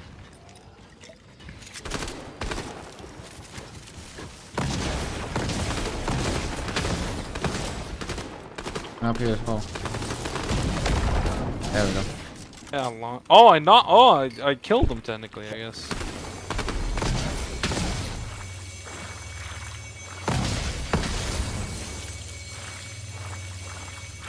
Bro, you with the gloves. Iron Man with the gloves. Actually fits. Yeah. Oh, fucking. I keep saying they missed a good opportunity with the Marvel Cinematic Universe. They should have made him like a variation of like Iron Man, but like Doctor Doom. Yeah. An Iron Doom. Iron Will? William Dafoe? Iron Dafoe. Iron Man Dafoe, hell yeah. Iron deficiency, man. Also, I feel like the only weird thing about when we're in custom games is just that there's like nobody here except us. Yeah. Hey, we can't even kill each other. That's the how point. creepy it is. So this is gonna be a Oh first my- time seeing the new Wait, hold on. island. Okay, let me just wait. Let me do like. Oh fuck. Does it work? I mean, yeah, basically. There's just a little bit on the back. There's like, let me see. Can I? Oh, god damn it. Just don't waste it. Oh. Stop wasting it. I'm sorry. Wait, also, it's just us, so it doesn't matter. It's just us. And if we don't get the island, we just leave. Yep. Can you imagine we get it first try? Bro, I really hope For so. me, I got it first try in build mode. Like, what are the chances? Yeah, but it's also like, in Nick zero spent build. 20 hours finding the island. For me, I only spent like 4 minutes. Yeah, but you did it on a custom match, It took me right? 20 minutes to get the fucking island. What the fuck? Where do you go?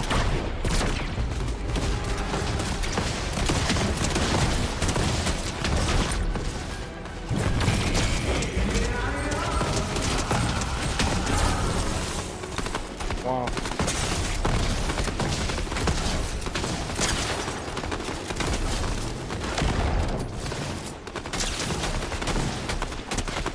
When I think of Doctor Doom's mythic or like weaponry, I'm thinking like his thing is like an RPG basically, you know? Where it's like it does like a big explosive damage. There's a jetpack for you. Oh, nice. So you can fly away. Yep. I'm gonna drink this half on.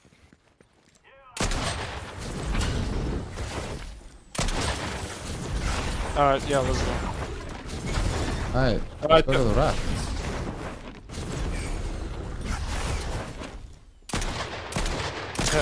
I'm gone now. Oh wait, bro, you've taken damage actually. Oh, fine.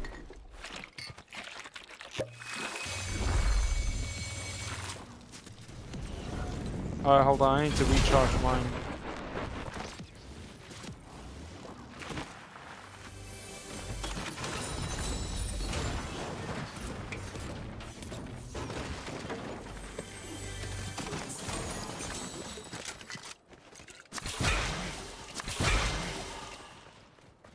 Alright. Alright, let's go to the raft.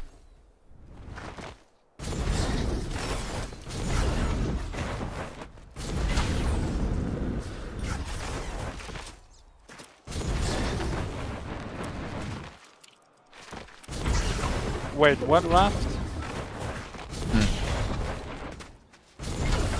A raft? What raft? Yeah, you said raft something? Yeah, the raft. But sometimes if I get bored, I could just get all the mythic.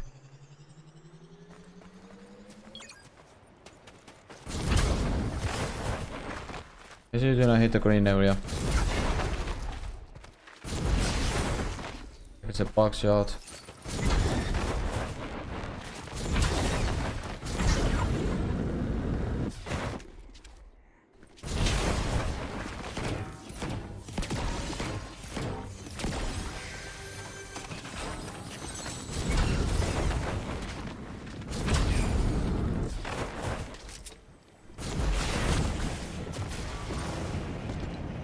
Alright, fourth zone is where it spawns.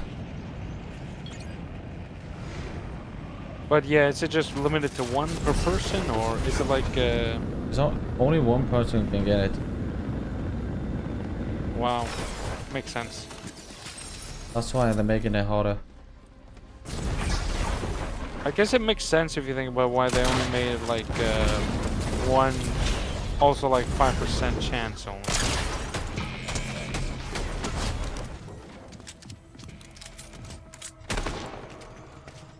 Alright, should we get diamond or not? Oh yeah, wait.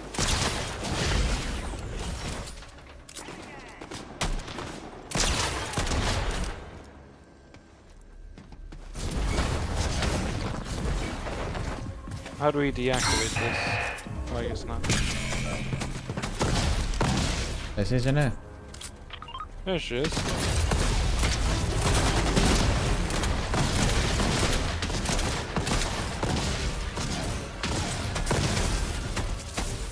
Son of a bitch.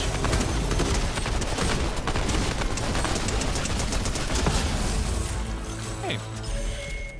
I got all the medallion, I got all the mythic. Oh, nice.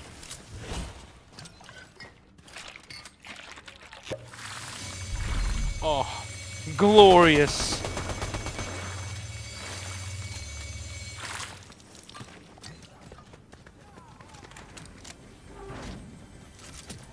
Should we head towards the bunker? Just waste time or not? Yeah, head to it.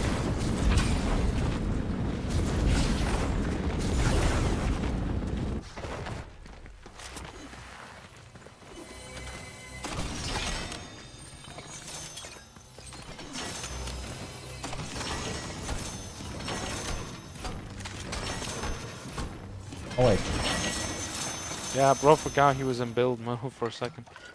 because I used to there- always break it. Yep, there's the Doom. Alright, let's get these guys. Or I say get him.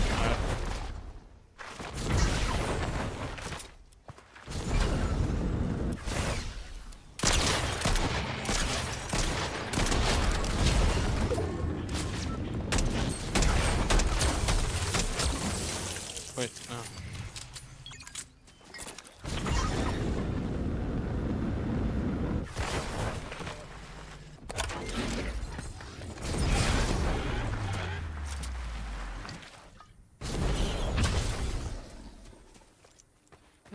What the fuck?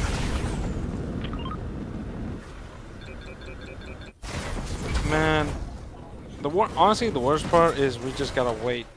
Ooh, what the fuck? Do you see this? Oh.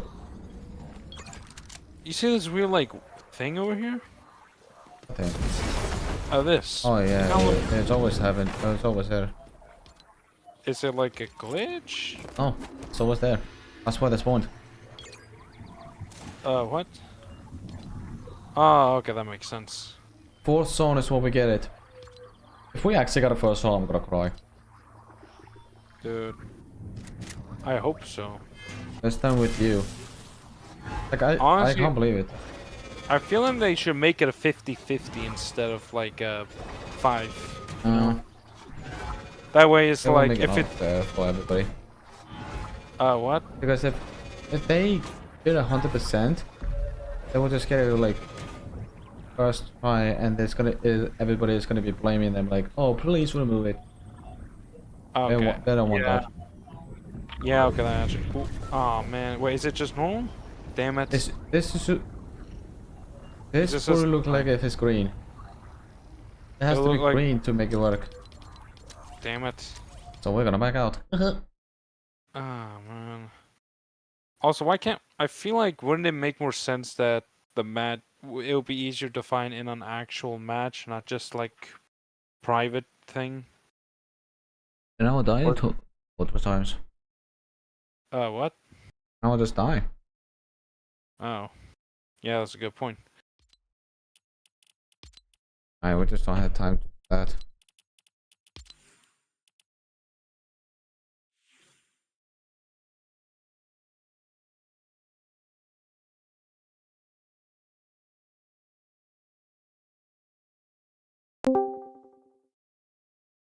Oh, Hey Lee, how you doing? why are you emotional?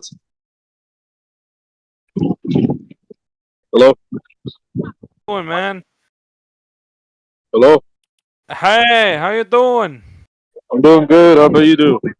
I'm doing pretty good. Should I head over now or?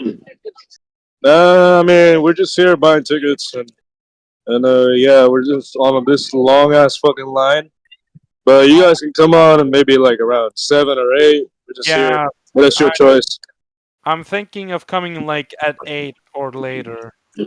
Alright. Yeah, sorry, it's just right now I've been doing just some work and playing with Aron. Yeah, no worries, man. We're all just like trying to buy some tickets first, and maybe later on tonight we're just getting Alright. on some rides. Makes sense, yeah. Yeah, Honestly, I mainly want to come to check out the fireworks, you know. Yeah, I think the fireworks should be starting around 10 or 11. Yeah, just make sure you're here like around maybe 8 or 9. Yeah, I'll be there by I want to say like 8 or maybe half 9. Somewhere All right. there. And you'll be at the big park. Big park. Yeah. All right. Yeah. Me and the boys. All right. Yeah, me and Hickett are already here. We're just waiting on Patrick, maybe. I don't know where he is. What's up? Patrick. Yo, what's up? You're I'm coming. Yeah, you're coming? I'm about to be leaving house. Yeah. We're just here at the Funland. We're buying tickets right now.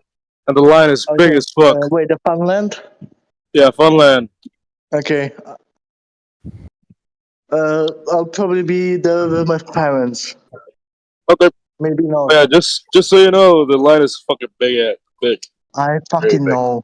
Like, by the way, what is this place at? What? Like the place you're at. We're Keflavik. Keflavik. Like At which Keflavik. area? The area? It's where near Tushus. Alright. You need a park if you're gonna come here. Alright. Yeah, I don't know. If you want to come here, you need to park somewhere that's pretty much. Oh wait, you don't have a license yet, but yeah, if you're gonna come here. I don't have a car, so yeah. Yeah, but if you're gonna get that, you must. My mother sold the car, so she can't go anywhere. Yeah, I mean, if you get dropped off, of course. So. I mean, I'm probably not gonna go. Yeah. All right, no problem, man. But it would be nice if you were here. Man, But why can't we just invent teleportation, bro? Bro, This is the I don't think we have tech that yet. You know? Yeah, someone should be working on that. You know, do the math.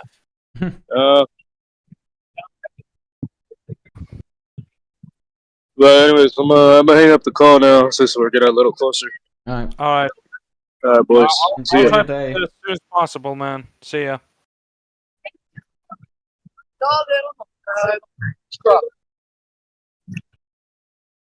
So then leave. There we go. Go ahead. About one game and then you had to go. Yeah, I think that might be a good idea. Alright, fair enough. Alright. Like I said, I'm not what? bragging you to like stay or anything. Wait, can we do one like 0 build normal, not reload? Alright, fair. Yeah. If you I just want to see. insist. I want to see if we get the chance, bro. I want to. Yes. Yes, I want to. I wish to seek the temptation. Yes. Yes. Sorry, man. It's just that this No, part. no. It's fine. It's fine. It's fine. It's fine. Yep. Like I said, I'm not bragging you or anything.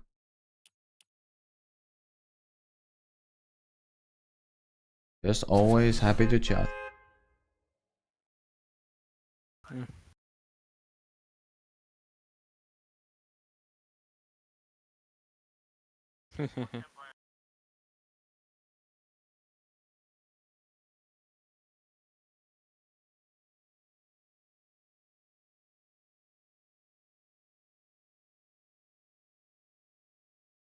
Alright, that pickaxe where do looks you want to go? disgusting.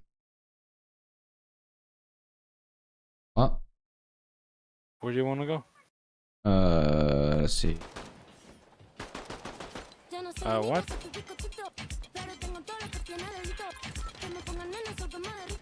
Alright, Where? let's see. Where, boy?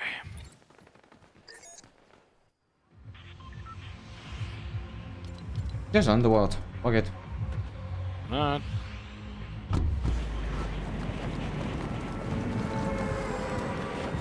I don't care if it's people here, I just don't care. Could you imagine if the Doctor Doom Island spawns in this match? That'd be crazy.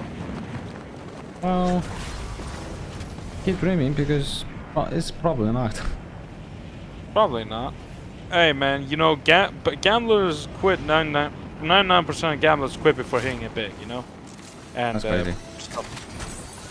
yeah, you know, words, stuff, emotions, other words. Big word number 5, go. 69. Goddamn, 6'9". Is that too Yeah, good or that's- bad? Ooh, Captain America shield. You want the Uzis for it? No. Alright.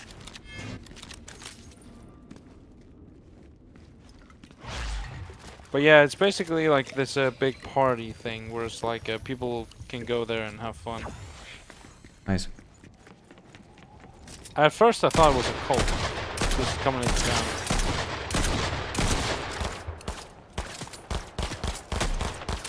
Oh, Nice. what? How did I knock that?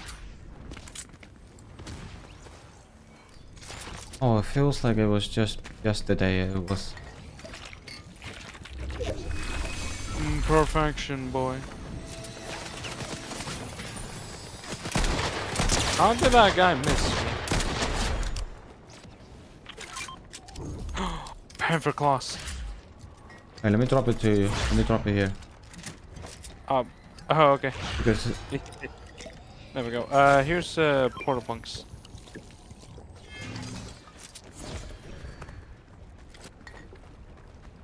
Box.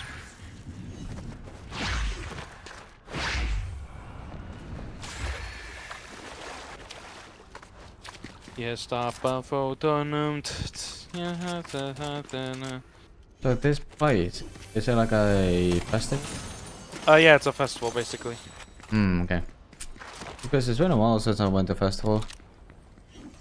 Now I'm not a big fan of festivals or anything. Yeah, it's basically like it's like for this weekend or at the beginning of 6 September, right? Yeah. That was yesterday? Yeah. 6 September to like 8th of September. There's like a carnival ride, there's food and just yeah, I guess just normal shit. Cool.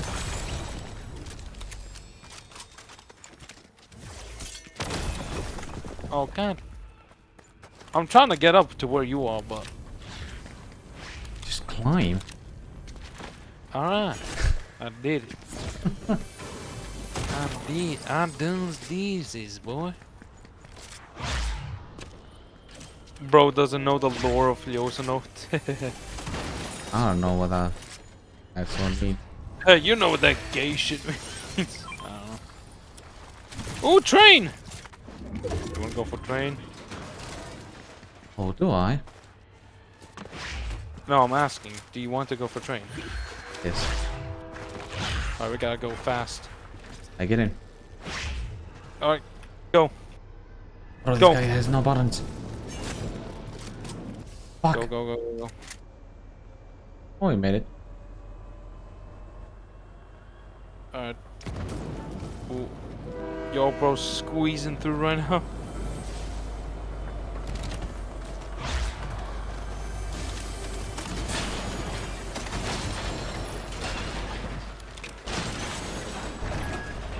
Alright, you People can fighting keep at that stage. here, you can keep the fizz. It's full. It's a full fizz.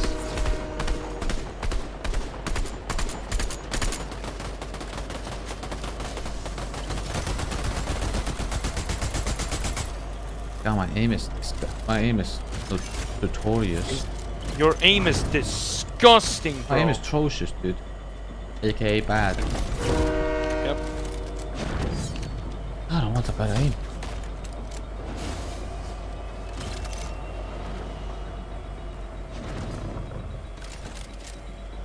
Honestly, is it? Oh, I but don't. hey. Ooh, hey, look, a vault. I'm going for it. Or no, sorry, my mistake. Sorry, just. I'm going for some gold, my guy. I'm gonna take some med kit. Oh wait, I got med kits that I can hold on to. Oh shit. It's moving, Josh. Oh wait, we're supposed to shit. get on? What? Oh damn.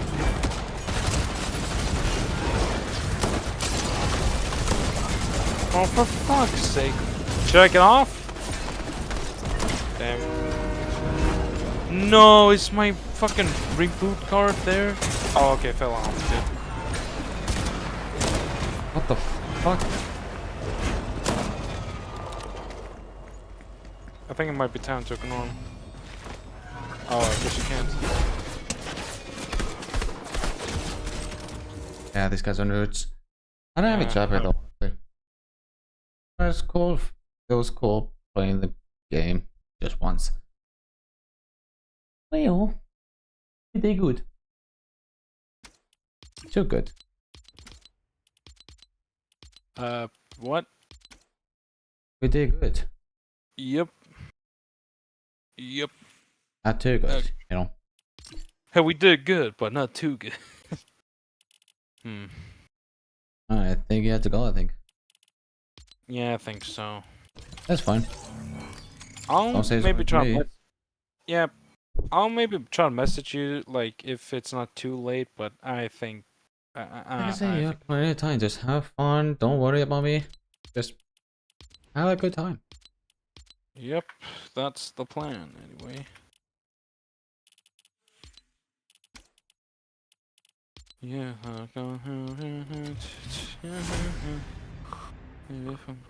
Alright, well, anyways, see ya. Alright, set up.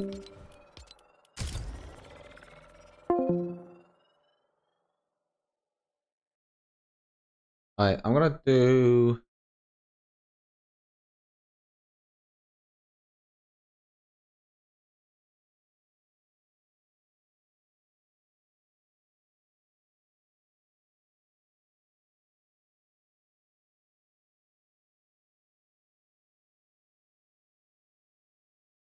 Wrong position now after that first game. Obviously coming in with a little bit of a lead, but how long can that lead last when you have people like Peterbot and Boyo putting sights on you?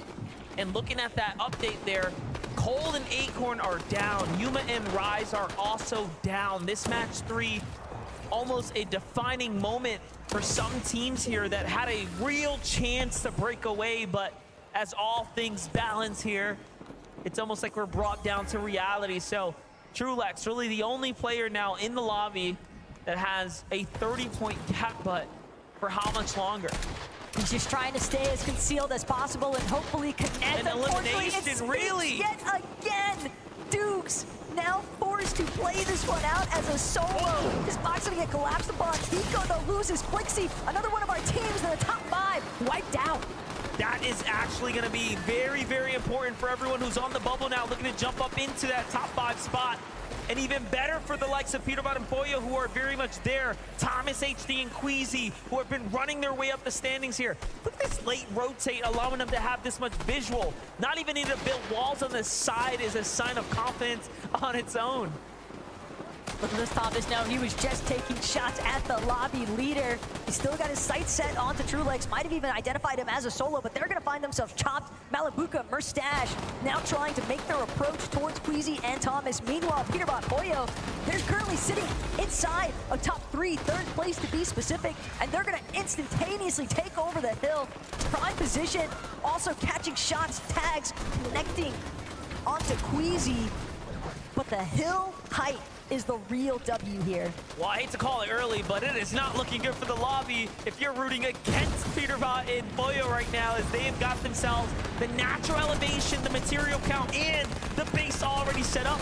Meanwhile, Queasy finds himself in a bad rotate there, taken down. No Elam's earned this game.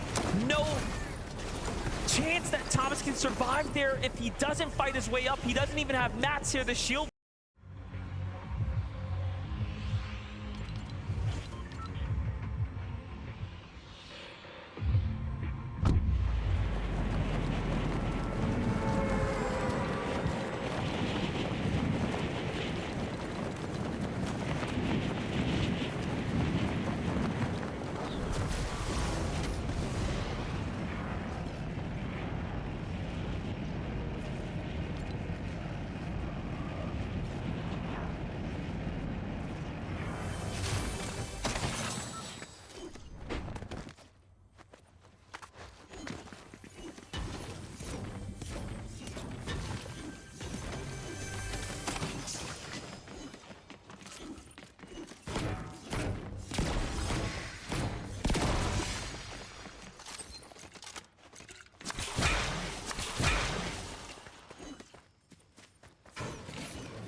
What just happened to it?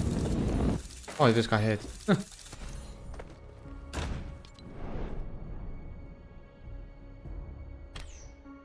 I just lost 5%. I need to work on my aim. Alright, I think I'm done here, boys.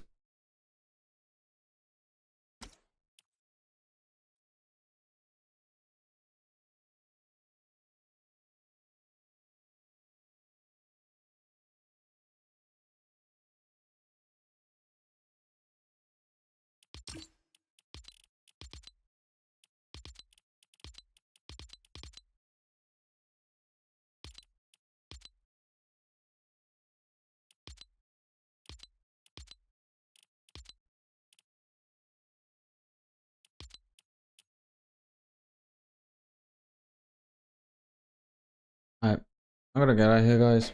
Thank you so much, and I'll see you guys next time.